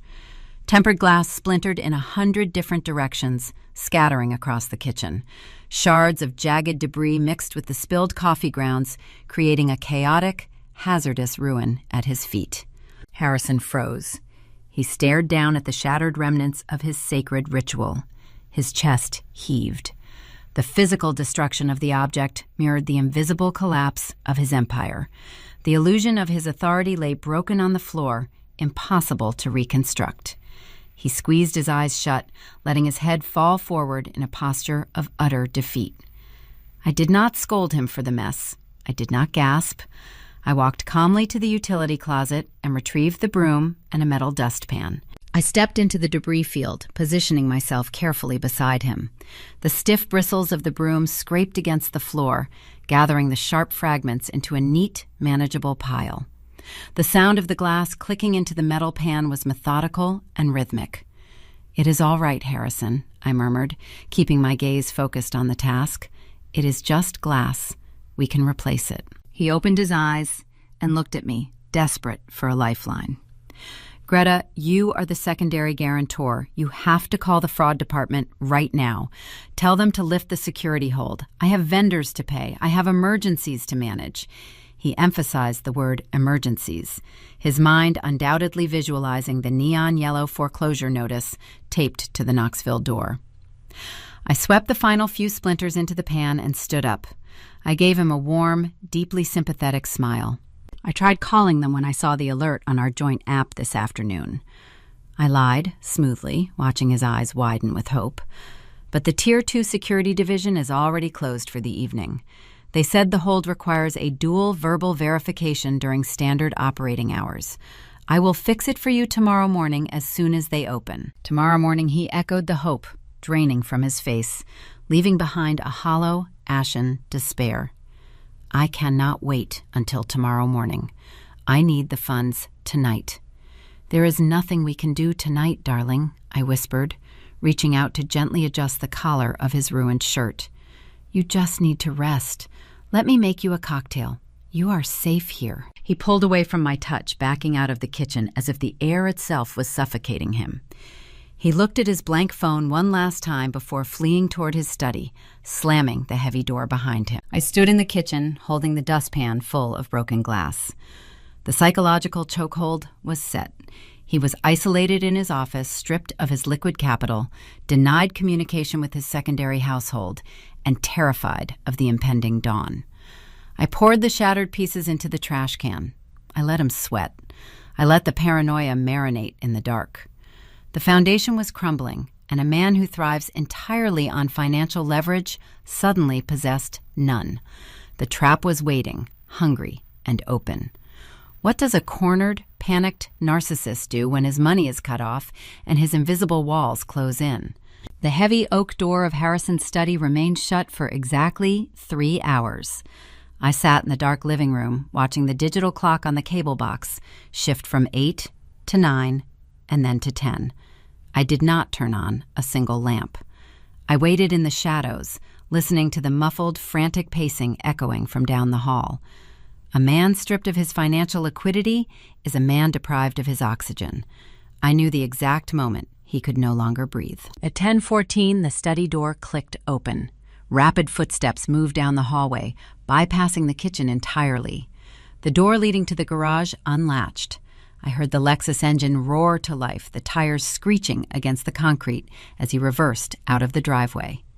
He did not say goodbye. He did not pack an overnight bag. He simply fled. I pulled my phone from my blazer pocket and opened my secure messaging application. I sent a single line of text to Sylvia. "He is on the highway. Lock the doors. Remember your training." Sylvia was not a woman naturally equipped for confrontation. Before Harrison installed her in the Knoxville farmhouse, she was a kindergarten teacher. She possessed a soft, nurturing disposition that Harrison had meticulously molded into total dependency. For a decade, he taught her that obedience was the currency she needed to buy his protection. He demanded submission, and she complied to keep her children safe. But the neon foreclosure notice taped to her front door had fundamentally altered her programming. She knew the protection was a lie. Tonight, the obedient teacher was going to break the mold. The 3-hour transit time stretched the tension into a thin, vibrating wire. I made a cup of green tea. I reviewed the blueprints Elias Thorne and I had drafted. I watched the clock. At 1:18 in the morning, my phone illuminated the dark kitchen counter. The caller identification displayed the burner number. I swiped the screen and brought the speaker to my ear. Sylvia did not say hello. The line was open, but she was not speaking to me. I heard the rustle of fabric. She had tucked the device into the pocket of her cardigan, turning her phone into a live transmitting microphone. The ambient acoustics of the Knoxville entryway filled my kitchen. Seconds later, a heavy fist pounded against a solid wooden door. The pounding escalated into a frantic, rhythmic hammering. "Open the door," Sylvia Harrison shouted. His voice was muffled by the exterior wood, but the panic threading through his vocal cords was unmistakable. "Open this door right now." I heard the deadbolt slide back. The hinges creaked. Harrison stormed into the foyer. His footsteps were heavy, erratic. "What is wrong with your phone?" he demanded, his breath ragged and uneven. "I have been calling you for 12 hours. Why are you ignoring me?" "My battery died," Sylvia replied. Her voice was steady. It lacked the usual tremor of an intimidated wife. It was a remarkable performance. "I do not care about your battery," Harrison snapped, pacing across the hardwood floor. His breathing sounded wet and desperate over the open line. "Everything is falling apart. The commercial bank froze the logistics accounts. I cannot access a single dollar of operating capital. I need liquid cash before the morning bell rings, or the creditors will file a default notice." "What does that have to do with me?" Sylvia asked smoothly. "Where are the keys to the Mercedes?" he demanded. The leather seats of the couch groaned. He was tearing through her purse. "I need the keys and I need the title documents. I can secure a high-interest collateral loan against the vehicle value at dawn. It will give me enough runway to cover the margin call and the shipping routes until I can unfreeze the primary accounts." He was treating her car like a casino chip. He was willing to pawn the vehicle she used to transport his children just to buy himself a few hours of corporate oxygen. "No," Sylvia said. The single syllable hung in the air. The rustling stopped. The pacing ceased. A profound, stunned silence radiated through the cellular connection. "What did you say?" Harrison asked. The arrogance began to bleed back into his tone, replacing the panic with a cold, threatening edge. "I said no." Sylvia repeated, her voice gaining traction and volume. "I am not signing the title of my car over to a predatory lender. How am I supposed to take the boys to school?" Harrison let out a short, incredulous laugh. "You do not understand the math, Sylvia. If I do not cover these margin calls, the investors will audit the federal transport logs. I need that title. Go to the filing cabinet and get it. I will not sign it," she stated firmly. The shift in his demeanor was instantaneous. The polished chief executive officer vanished, revealing the desperate, cornered predator beneath. "You will do exactly what I tell you to do," Harrison roared. The sound peaked the microphone, forcing me to pull the phone away from my ear. "You live in a house I bought. You drive a car I lease. You eat food I pay for. You have nothing without me." "There is a foreclosure notice on the door," Harrison Sylvia fired back, striking the exact nerve I told her to target. "You are not paying for anything. You are drowning." The audio feed captured a sudden, terrifying crash. Wood splintered. Something heavy struck drywall and shattered across the floorboards. He had picked up a dining chair and hurled it across the room. I gripped the edge of my marble island, my heart hammering against my ribs. I trusted Sylvia to hold her ground, but listening to the physical destruction from 3 hours away was a grueling exercise in restraint. "Do not ever speak to me about drowning," Harrison snarled, his voice dropping into a guttural, menacing register. His footsteps advanced, growing louder, closer to the microphone in her pocket. "Do you know what I have done to keep this roof over your head? Do you know the risk I carry? I created those transport invoices. I forged the federal shipping logs. I falsified the equity draws on the Nashville warehouse. If this company collapses, I do not just lose a business. We both go to federal prison." I closed my eyes and let out a long, slow exhale. He said it. He confessed to the wire fraud, the forged logs, and the fraudulent equity draws. He laid his entire criminal portfolio bare on a recorded line. "You are going to sign the paper," Sylvia Harrison continued, his voice dripping with venom. "If you defy me, I will take the twins. I have the resources to bury you in family court. I will claim you are an unfit mother. I will take my sons to Nashville, and you will never see them again. Do you understand me?" Sylvia did not scream. She did not weep. She delivered her final, scripted line with the cold precision of an executioner. "Get out of my house," she said. Harrison scoffed, a bitter, breathless sound. "You are making a fatal mistake." Heavy footsteps retreated toward the entryway. The front door opened and slammed shut with enough force to rattle the hinges. The engine of the Lexus roared outside, peeling out of the driveway as he sped off to find a predatory loan office or a cheap motel to sleep off his rage. The line went quiet, save for the sound of Sylvia exhaling a long, shuddering breath. "Are you hurt?" I asked, breaking the silence. "I am fine," Sylvia whispered. The adrenaline was fading, leaving a residual tremor in her voice. "He broke a chair, that is all." "You were flawless," I told her. "The audio file is secured, we have the domestic extortion, we have the explicit confession of wire fraud. You hold all the cards now. Pack the boys, leave the Mercedes in the driveway, use the rental car I parked 2 streets over." "I am packing now," she said. "I will see you in Nashville." She terminated the connection. I stood in my pristine kitchen staring at the audio file saved to my secure cloud drive. The file duration read exactly 14 minutes and 20 seconds. It was a digital weapon of mass destruction. Harrison had escalated his crimes from corporate malfeasance to domestic terror. He threatened a mother with the loss of her children to cover a margin call. He had handed me the final piece of the puzzle. I walked into my home office and opened the drafted legal documents Elias Thorne had prepared. The liability assumption clauses were hidden perfectly within the corporate jargon. The transfer of the commercial warehouse was disguised as a tax optimization strategy. Everything was ready. But presenting a contract is only half the battle. The true art lies in the delivery. With the extortion audio secured, the foundation of the ultimate trap was fully poured. I needed to corner him on a stage so public and so prestigious that his fragile ego would compel him to sign his life away rather than face the humiliation of his own reflection. Friday morning emerged with a stark, unforgiving light. The 14-minute audio recording of Harrison terrorizing Sylvia resided safely on 3 separate encrypted hard drives.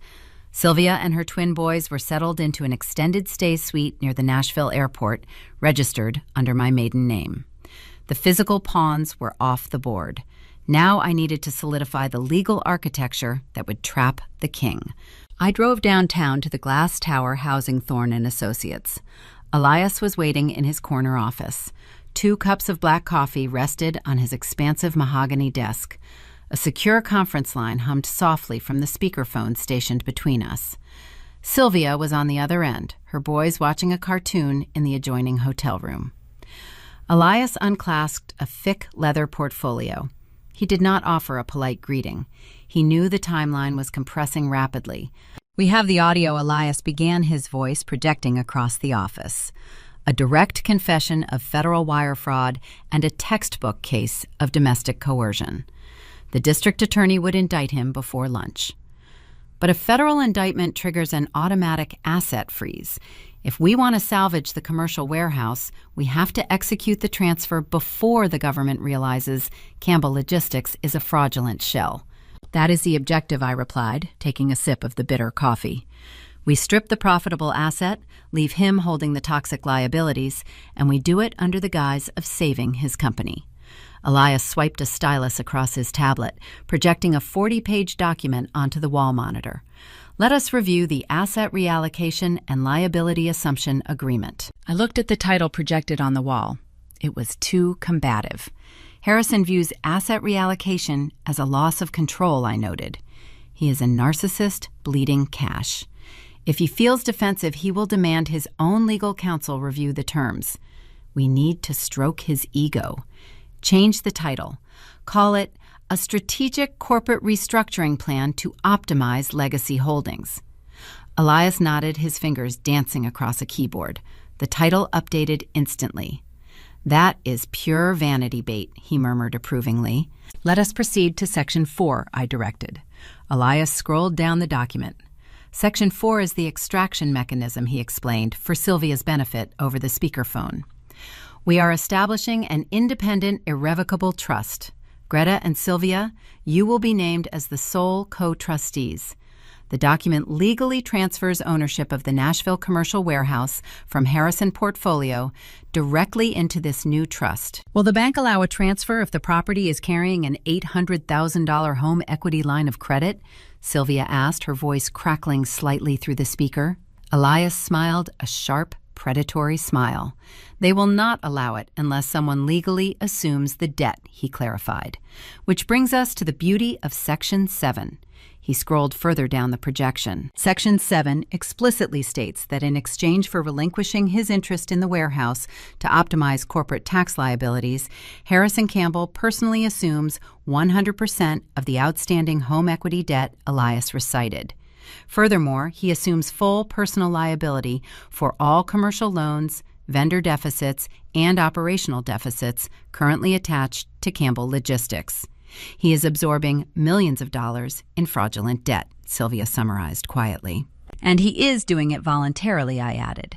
We are legally detaching our names from the sinking ship, securing the only asset that generates clean, legitimate revenue, and chaining him to the anchor. But what prevents him from reading Section 7, Sylvia pressed. If he sees he is assuming all the debt, he will never sign it. Elias leaned back in his leather chair. The average chief executive officer rarely reads a 40-page document line by line, especially one presented during a crisis. They skim the executive summary and they read the signature page. To ensure he misses the lethal clauses, I have buried Section 7 on page 38. I have surrounded it with a labyrinth of dense, archaic tax optimization terminology. It is virtually unreadable to anyone without a degree in corporate finance. And we are managing the psychology of the presentation I interjected. Harrison has been locked out of his commercial bank accounts for 24 hours. He failed to secure a collateral loan on your car. He is suffocating. I am going to present this document as a temporary emergency measure. I will tell him this restructuring plan separates his personal assets from the corporate ledger, shielding his wealth from the frozen accounts and allowing the bank to release his operating capital. I am offering him a key to his own cage, I continued. He is so desperate for liquidity and so deeply arrogant, he will assume I am acting out of wifely devotion to protect his legacy. Elias tapped the screen, advancing to the final page. The signature line. You understand the finality of this contract, Elias cautioned, turning his piercing gaze toward me. Once his ink dries on page 40, the transfer is irrevocable. When the federal investigators inevitably audit the logistics company, they will find Harrison holding the bag. You and Sylvia will be legally insulated, sitting on a multi-million-dollar piece of commercial real estate. But Harrison will be utterly destroyed. That is not a cautionary tale, Elias, I said flatly. That is the objective. Print it, I instructed. Elias routed the document to a high-capacity printer in the adjoining room. I stood up and walked over to the machine. I did not load standard copy paper into the tray. I brought my own supply. I loaded a ream of heavy, 32-pound linen woven paper. The printer engaged, pulling the thick, textured sheets through the rollers. The sound was deeply satisfying, a rhythmic, mechanical march toward a permanent resolution. Why the heavy paper? Elias asked, watching me collect the warm pages as they emerged. Men like Harrison are deeply tactile, I explained, aligning the edges of the stack. They equate physical weight with institutional legitimacy. A standard sheet of paper feels disposable, but 32-pound linen feels important. It feels like an executive mandate. When he holds this document, his ego will register the weight, and his mind will bypass the details. He will never read page 38 because he will be too enamored with the texture of his own perceived salvation. I slipped the 40 pages into a sleek black leather binder. The trap was printed bound and ready for deployment. The guillotine was fully drafted. I disconnected the speakerphone, telling Sylvia I would contact her when the stage was set. I thanked Elias and walked out of the glass tower, descending the elevator to the subterranean garage. The physical document was secure in my briefcase, but a signature requires a pen. Harrison would not sign a document of this magnitude sitting at his kitchen counter in wrinkled clothes. He needed an audience. He needed a venue that inflated his sense of self-importance to a blinding level. He needed to be surrounded by the very people he spent 12 years trying to impress. Tonight was the Tennessee Logistics Association annual banquet. Harrison was scheduled to receive a prestigious industry award in front of 400 peers, investors, and his mother. It was the pinnacle of his professional calendar. It was also the perfect environment for an ambush. I slid into the driver's seat of my Honda. The question was no longer whether the trap would work. The question was whether his massive ego would force him to sign his own financial death warrant while standing in the blinding spotlight of his own hubris. Friday evening descended upon Nashville with a humid, breathless anticipation. The Tennessee Logistics Association annual banquet was held in the grand ballroom of the Belle Meade Country Club. The venue was a monument to old money and carefully curated appearances. Crystal chandeliers refracted light onto towering floral arrangements. 400 industry executives, bankers, and high-net-worth investors mingled over champagne and seared scallops. Harrison had returned home that afternoon looking ravaged. He spent his day bouncing between closed bank branches and unanswered phone calls. But when 6 o'clock arrived, he retreated to his dressing room and assembled his armor. He emerged wearing a bespoke $4,000 tuxedo. To the untrained eye, he looked every inch the thriving chief executive. But I saw the microscopic tremors in his hands. I saw the fine sheen of sweat coating his temples that no amount of expensive cologne could mask. I wore a floor-length emerald gown. The color was severe, striking against the muted tones of the ballroom. I carried a rigid black satin evening clutch. Inside the clutch rested my smartphone and a heavy 32-pound linen document meticulously folded. We arrived at the country club and were immediately ushered to the VIP table positioned directly in front of the elevated stage. Harrison was scheduled to receive the Innovator of the Year award. It was a plaque purchased with the very ghost routes that were currently driving him toward federal indictment. Beatrice was already seated at our table. My mother-in-law wore a silver beaded gown and her signature double strand of South Sea pearls. She greeted Harrison with a radiant maternal glow, standing to kiss his cheek. When she looked at me, her smile faltered by a millimeter. The memory of my whispered warning on our porch still lingered in her eyes, but she masked her unease behind a veil of aristocratic politeness. "How are you managing the allergy season?" Greta Beatrice asked, her voice dripping with artificial sweetness as we took our seats. "I am breathing perfectly, Beatrice," I replied, maintaining unbroken eye contact until she finally looked away to adjust her napkin. The banquet commenced. The ambient noise of clinking silver and corporate networking washed over the room. Harrison was operating on raw, nervous adrenaline. He sat to my left, compulsively checking his smartphone under the table. The screen remained blank. The commercial accounts were still frozen. Sylvia was still silent. His world was a locked vault, and he had lost the combination. A prominent commercial real estate developer approached our table, extending a hand to Harrison. "Harrison," the developer boomed, gripping my husband's shoulder. "I have been reviewing the Q2 projections for Campbell Logistics. Outstanding numbers. We should discuss securing additional warehouse space near the Memphis corridor next week." Harrison stood up, smoothing the lapels of his tuxedo. The facade snapped back into place. He deployed his charismatic baritone laugh. "Absolutely," Richard Harrison lied, smoothly shaking the man hand. "We are preparing for an aggressive Q3 expansion. The Memphis corridor is our next primary target. My assistant will coordinate a lunch on Tuesday." I watched him peddle the illusion.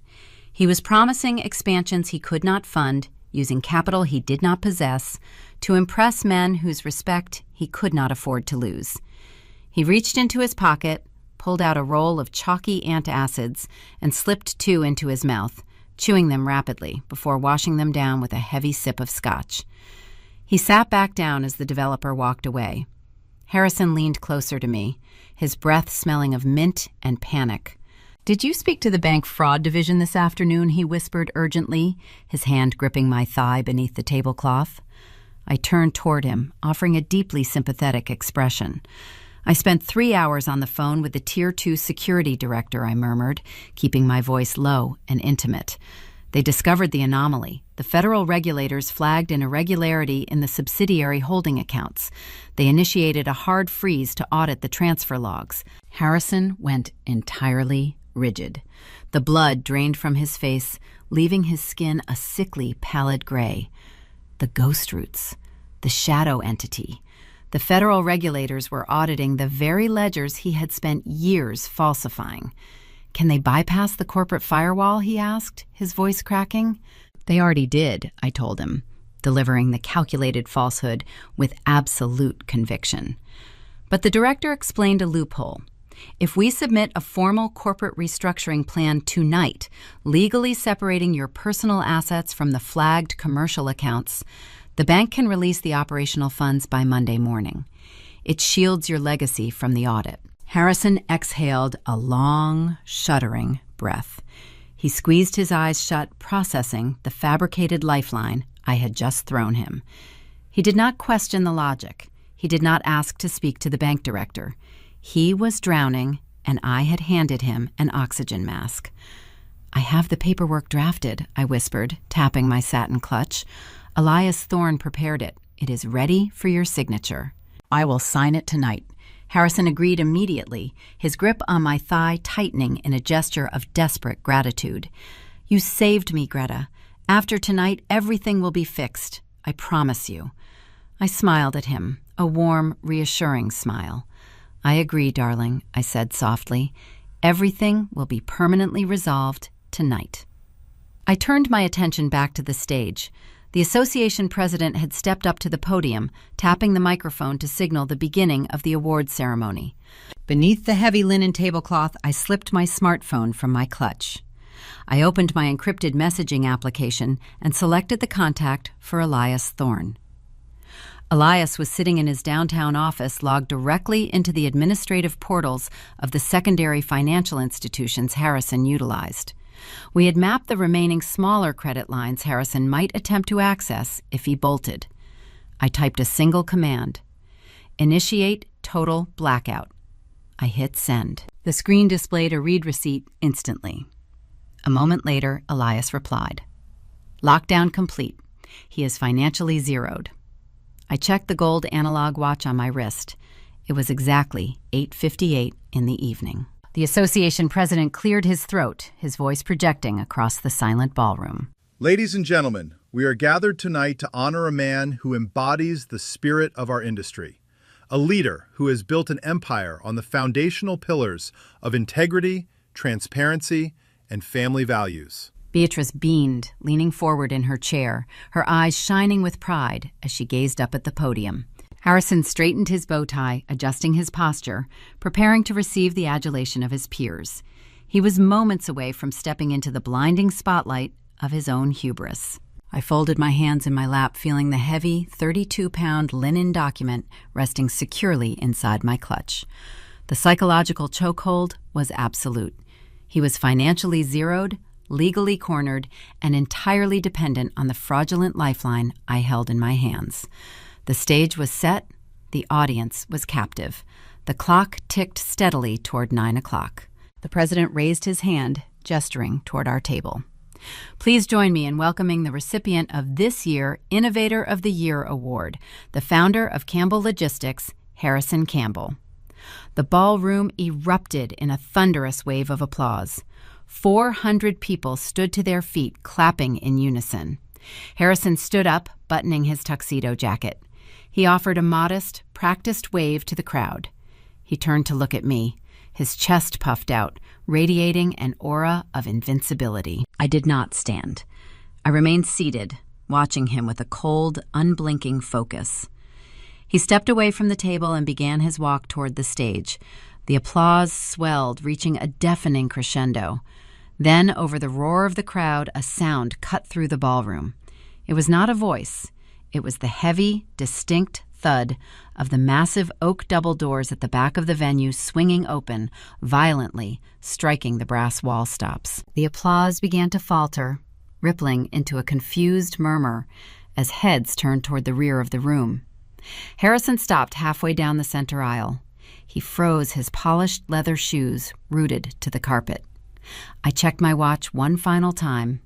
9 o'clock. The trap was fully deployed. But a trap is only a mechanism. It requires a catalyst to spring the jaw. And as the 400 guests turned their attention toward the back of the ballroom, I knew the catalyst had just walked through the doors. The question was no longer whether Harrison would fall.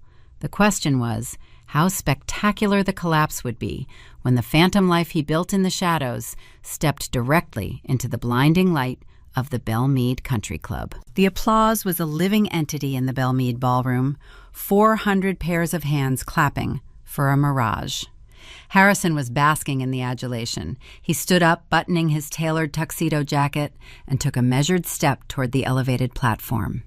The overhead spotlights caught the sharp angles of his face, illuminating a man who believed he had successfully navigated a treacherous storm. Then, the heavy oak doors at the rear of the hall struck the brass wall stops. The sound was a sharp, percussive crack that severed the rhythm of the clapping. The applause did not stop immediately. It died in staggered waves rolling from the back of the room to the front as heads turned to locate the source of the interruption. I did not turn around. I kept my gaze fixed on my husband. I wanted to watch his features process the exact moment his architecture failed. A woman stepped over the threshold.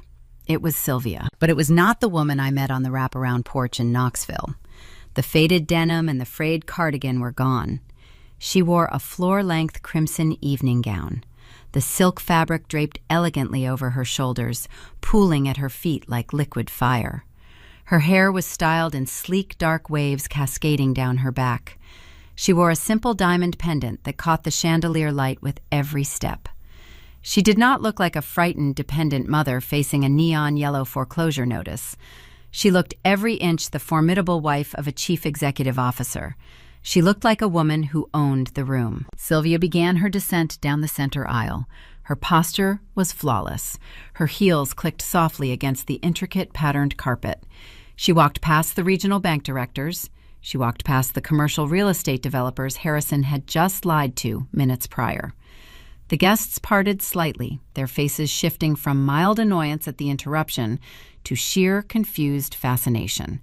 They did not know who she was, but her presence commanded a suffocating authority.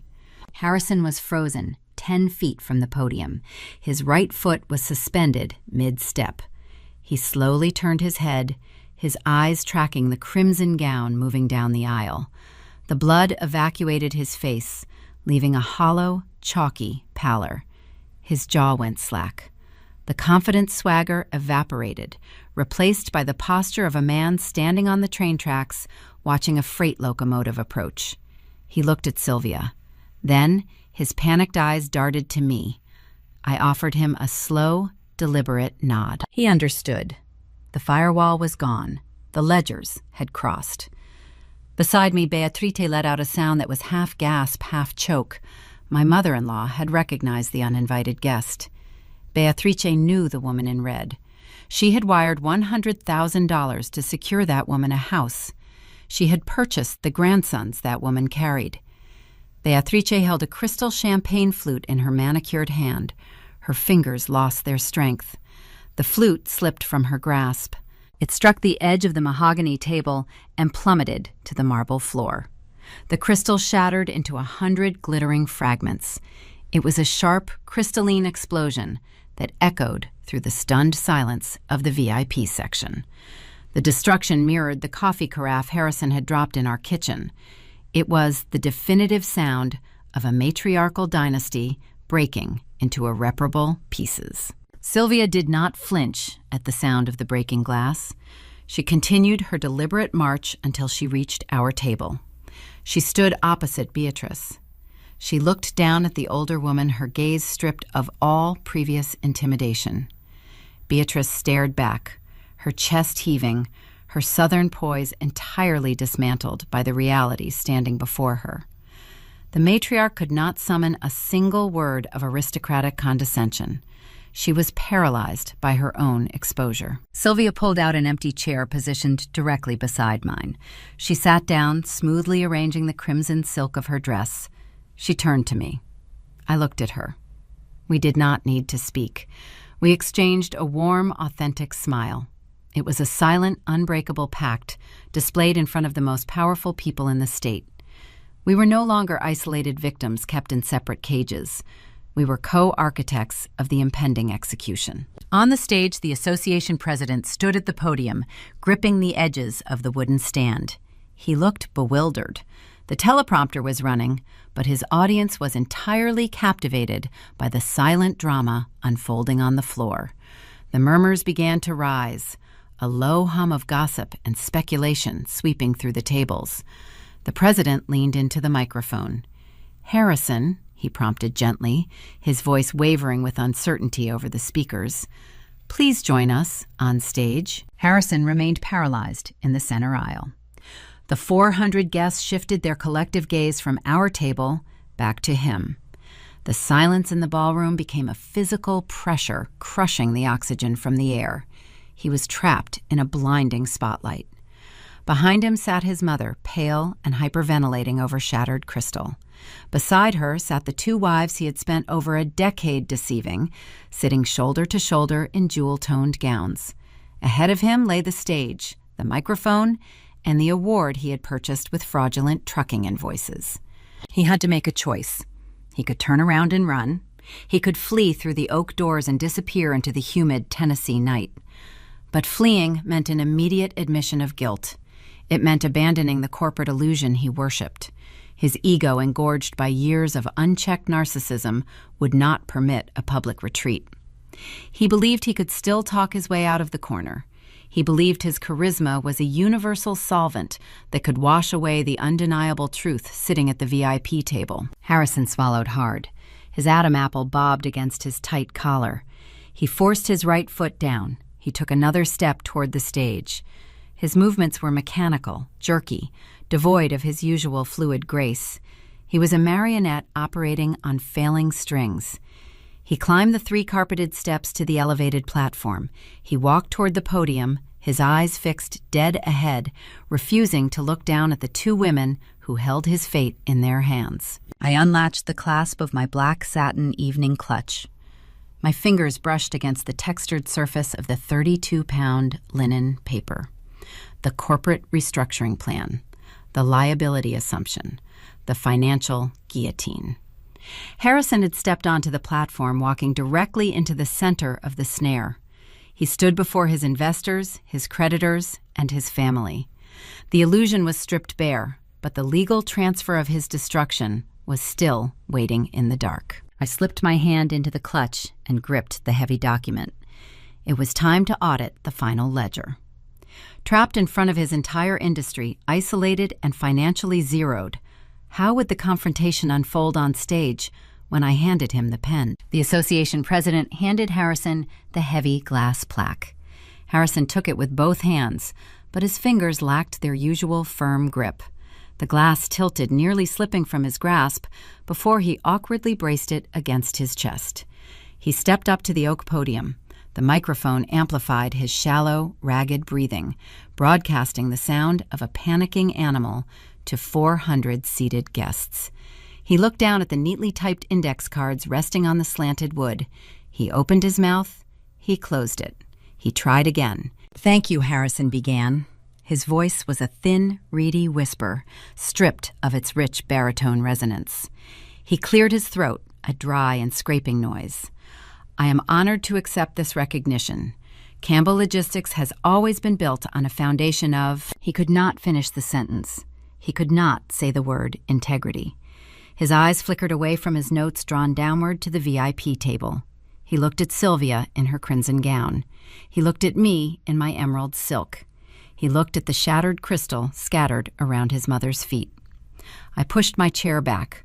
The wooden legs scraped against the marble floor, a harsh sound that cut through his silence. I stood up. Sylvia moved in perfect synchronization. She rose from her seat, her posture radiant and unyielding. Together we stepped away from the table. We walked toward the carpeted stairs leading to the elevated platform. The ballroom descended into a state of profound, breathless paralysis. The clinking of silverware ceased entirely. The waiters froze mid-stride, holding trays of cleared plates against their chests. 400 pairs of eyes tracked our ascent. The visual impact of the two wives united and walking side by side onto the stage was a theatrical masterstroke. We were the living, breathing evidence of a fractured illusion. Harrison stumbled backward, retreating from the podium as if the wood had suddenly caught fire. He bumped into the association president, who hastily stepped aside, his face a mask of bewilderment. I reached the podium. Sylvia stood directly to my right, facing the audience, offering them an unobstructed view of the woman their investments had secretly housed. I unlatched my black satin clutch. I withdrew the heavy black leather binder and placed it directly over Harrison's prepared speech notes. The thick 32-pound linen paper landed with a dull, authoritative thud. I reached out and pulled the flexible stem of the microphone downward until it aligned with my mouth. A brief whine of acoustic feedback pierced the air, followed by a crisp silence. I did not yell. I did not let my voice tremble with sorrow or rage. I utilized the same clinical projecting tone I employed during board of directors compliance reviews.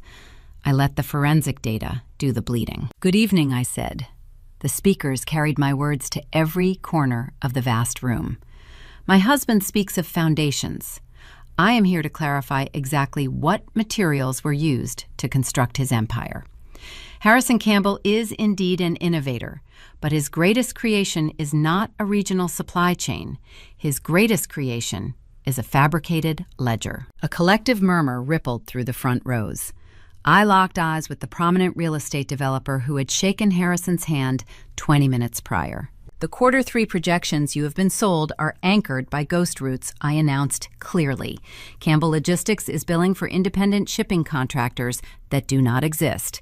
The trucks are phantoms. The vendor addresses are vacant lots. The revenue you see on paper is an artificial inflation designed to mask a severe operational insolvency." The developer jaw dropped. He immediately reached into his breast pocket and pulled out his smartphone. All around him, other investors followed suit. Screens illuminated the dim ballroom like scattered fireflies. Thumbs flew across digital keypads. The panic was contagious. I shifted my gaze to the regional bank directors seated at table 4. "The operational capital you believe is securing your commercial loans is gone," I continued, my voice slicing through the rising tide of murmurs. "It was siphoned through a fraudulent home equity line of credit drawn against my forged signature. $800,000 was diverted to a shadow entity called Knoxville Transport to purchase a hidden estate for a second family." I gestured slightly toward Sylvia. She stood tall, her chin raised, absorbing the shocked stares of the financial elite. She was no longer a secret kept in the dark. She was the tangible proof of their missing capital. But the most unforgivable theft was not corporate, I projected, allowing a razor-thin edge of ice into my tone. When the ghost routes failed to cover his deficit, he liquidated his own 7-year-old daughter education trust. He printed fake deposit slips on his office printer for 7 years, stealing her future to buy his corporate ego. The ballroom erupted. The decorum of the country club shattered entirely.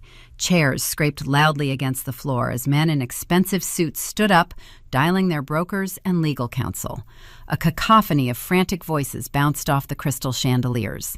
The carefully curated facade of Campbell Logistics was dissolving in real time, exposed to the harsh, unforgiving light of public audit. I reached up and switched off the microphone.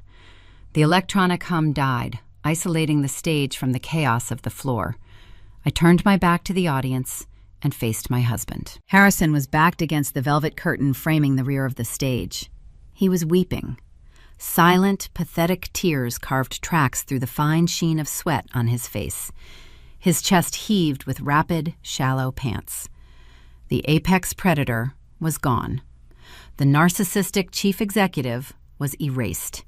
He was just a terrified, hollow shell of a man watching the flames consume the only thing he truly loved. I opened the black leather binder.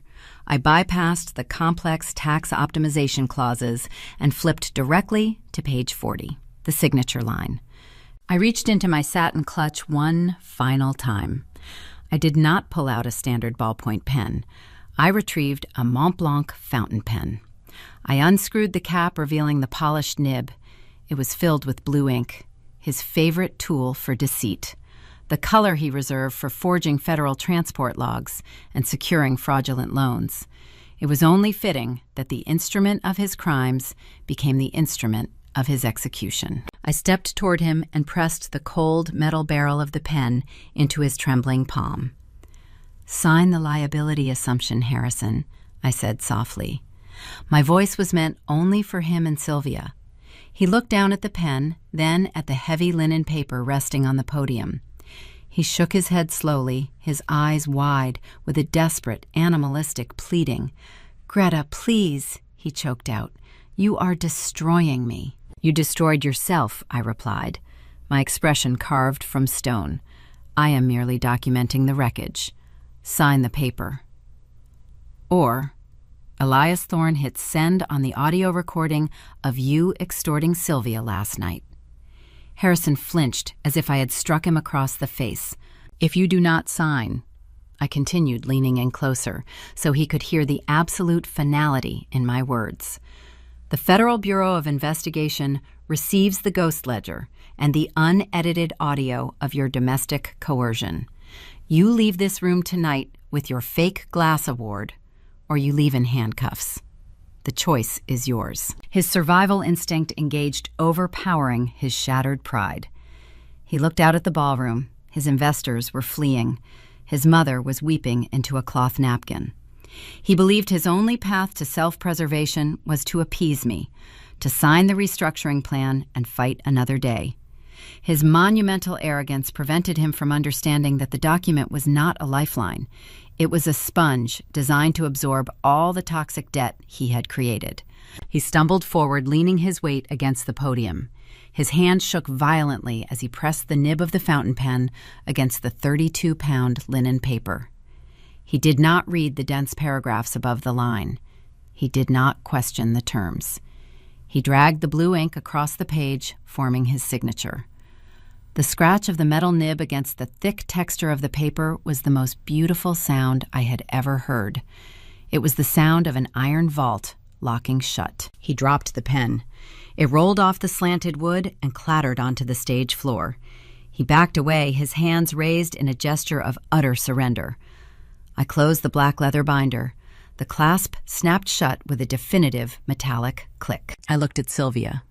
We turned our backs on the weeping man and walked together toward the stairs, leaving him alone on the stage to face the ruins of his empire. The legal transfer was complete. The clean assets were secured. He signed the paper without reading the fine print, but as we descended into the chaotic ballroom, the final ledger remained to be tallied. What is the ultimate, permanent cost of his blinding arrogance once the ink dries and the federal authorities arrive? The fallout was a surgical strike. It moved with a relentless mechanical precision that left no room for negotiation or retreat. Elias Thorne filed the signed Asset Reallocation and Liability Assumption Agreement with the county clerk at exactly 8 a.m. on Monday. The heavy linen paper bearing the blue ink signature of a panicked narcissist became binding legal doctrine. The commercial warehouse on Trinity Lane, the only asset generating clean, verifiable revenue, was formally transferred into the private trust controlled by Sylvia and me. We were legally shielded from the impending blast radius. Harrison woke up that same Monday believing he had salvaged his corporate illusion. He believed the fabricated restructuring plan would release his operating funds. He drove to the glass tower housing Campbell Logistics, ready to reassure his staff and weather the storm. But the storm did not wait for him to sit behind his desk. The investors who witnessed the confrontation at the Belmead Country Club had already mobilized their legal teams. By noon, the commercial banks received the public disclosure regarding the phantom shipping routes. They immediately called in their loans. Campbell Logistics did not slowly decline. It dissolved into bankruptcy within 72 hours. The creditors attempted to seize the corporate assets, only to discover the remaining portfolio consisted of hollow shell companies, falsified transport logs, and toxic debt. When Harrison lawyers frantically tried to untangle the liability, they hit the iron wall of page 38. Harrison had voluntarily assumed 100% of the fraudulent debt. He had chained himself to the sinking ship, and the water was pouring in. 2 weeks later, the Federal Bureau of Investigation executed a search warrant on the executive offices of Campbell Logistics. Agents carried out cardboard boxes filled with hard drives and printed ledgers. Harrison was formally indicted on multiple counts of federal wire fraud, bank fraud, and forgery. The government seized his personal checking accounts and repossessed his luxury Lexus. He currently resides in a budget motel on Murfreesboro Pike while awaiting his criminal trial. The man who once required his coffee beans weighed to the exact gram now drinks instant coffee from a styrofoam cup. He sits in a room with peeling wallpaper and a flickering neon sign outside his window, trapped in a cage built entirely by his own arrogance. He traded his bespoke tuxedos for the hollow reality of a ruined legacy. But the destruction of Harrison Campbell was only half of the equation. The architecture of the betrayal required a matriarch to fund it, and Beatrice faced a reckoning of her own. The Belmead Country Club is an ecosystem sustained by reputation and social currency. The sight of Beatrice dropping her crystal champagne flute as her son, Secret Life, walked down the center aisle became the defining scandal of the decade. Her social currency evaporated overnight. The wealthy widows she hosted for Sunday tea stopped answering her phone calls. She was quietly asked to step down from the board of the local historical society. When she walked through the aisles of the upscale grocery store, women she had known for 20 years suddenly found themselves intensely interested in the imported cheese display, turning their backs as she passed. She was permanently ostracized, forced to live out her remaining years in a sprawling, empty mansion, suffocating under the weight of her public disgrace. The true poetic justice, however, was delivered in a family courtroom. Sylvia filed for full legal and physical custody of the twin boys. Harrison, lacking the funds to hire a competent litigator and facing imminent federal prison time, could not mount a defense. But Beatrice attempted to intervene. The matriarch hired a high-priced family law attorney, petitioning the court for grandparents' rights. She argued that because she provided the $100,000 cash down payment for the Knoxville farmhouse, she held a vested interest in the children's upbringing. She wanted to secure her purchased bloodline. Elias Thorne represented Sylvia. He stood before the judge and submitted the 14-minute audio recording of Harrison terrorizing Sylvia in her own foyer. The court listened to the sound of splintering wood and the chilling threats of domestic extortion. Elias then presented the financial ledgers, proving Beatrice had funded an illicit shadow household designed to deceive a legal spouse. He painted a portrait of a toxic, conspiratorial family dynamic that posed a direct psychological threat to the minor children. The judge did not deliberate long. He awarded Sylvia sole legal custody. He issued a permanent protective order barring Harrison from contacting the boys.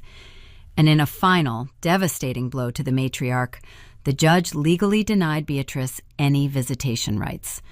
The legacy she tried to buy was permanently severed from her grasp. She paid $100,000 to build a second family, and the legal system ensured she would never see those grandsons again. 3 months passed. The suffocating humidity of the Tennessee summer gave way to the crisp golden air of autumn. I stood on the wide wraparound porch of the modern farmhouse in Knoxville. The bright yellow foreclosure notice was gone, scraped away from the heavy wooden door long ago. The property deed now rested securely in the trust Sylvia and I managed, shielded forever from the creditors picking over the bones of Campbell Logistics. The house was no longer a hidden sanctuary built on stolen equity. It was a home. In the expansive front yard, the thick green grass was covered in a scattering of fallen oak leaves. Harper ran across the lawn, chasing a brightly colored soccer ball. The twin boys sprinted right behind her, their laughter echoing through the quiet, affluent neighborhood. Harper stopped the ball with her foot and turned around, showing the boys how to properly align their cleats for a pass. There was no resentment between the children. They were innocent bystanders in a war they would never have to understand, untangled from the toxic roots of the Campbell family tree. The heavy wooden front door opened behind me. Sylvia stepped onto the porch. She wore a comfortable cashmere sweater and a pair of faded denim jeans. The hollow, exhausted pallor that defined her features 3 months ago had vanished. Her skin held a healthy color, and her eyes were bright and untethered from fear. I turned toward her, holding 2 ceramic mugs. I spent the morning grinding Ethiopian beans. I weighed the grounds on a digital scale. I heated the water to the precise temperature and poured it slowly over the filter, watching the dark roast bloom. I took the ritual that Harrison used to assert his meticulous control, and I reclaimed it. I made it my own. I extended my hand and offered Sylvia one of the warm ceramic mugs. She took it, wrapping her hands around the heated surface. She looked out at the yard, watching Harper pass the soccer ball to her youngest son. Sylvia took a slow sip of the dark, rich coffee. She looked at me, a silent communication of profound gratitude and unbreakable solidarity passing between us. We survived the wreckage by refusing to turn on each other. We recognized the true predator, and we dismantled his empire piece by piece. I leaned against the white wooden railing of the porch and took a sip from my own mug. The autumn breeze carried the sound of the children laughing. The war was over. The ledgers were balanced. The debts were paid. I look at the camera. When a man builds his empire on the assumption that women will stay silent, you do not need to scream. You just hand him a pen and an audience. If you have ever turned your silence into your strongest weapon, subscribe. When the dust settles on the wreckage of a shattered empire, the silence that follows is profound. Long after the corporate ledgers are seized and the country club whispers fade into memory, you are left standing in the quiet reality of the life you have fought to protect. Looking out from the wraparound porch of that Knoxville farmhouse, watching my daughter Harper pass a soccer ball to the twin boys who share her father's jawline, I realized that the most crucial victory was not the financial ruin of a fraudulent man. The true triumph lies in the foundation we chose to lay for the children playing in the autumn grass. In American culture, there is a suffocating, unspoken pressure to project the immaculate family. We are sold a distorted version of the American dream that equates family responsibility with financial dominance, manicured lawns, and the pedigree of our last names. Harrison and his mother Beatrice worshipped entirely at this altar. They believed that providing a sprawling suburban house and securing a lineage were the ultimate measures of success. Beatrice treated her twin grandsons not as vulnerable human beings requiring emotional guidance, but as commodities, a bloodline purchased with a $100,000 wire transfer to guarantee the Campbell legacy. Harrison viewed his own daughter's college trust fund not as a sacred promise of her future, but as a corporate slush fund to prop up his fragile ego. They confused provision with possession and legacy with leverage. But a family is not a corporate entity. A child is not an asset to be managed or a brand to be protected. The traditional family structure, at its most authentic and beautiful, is meant to be a greenhouse for the human spirit.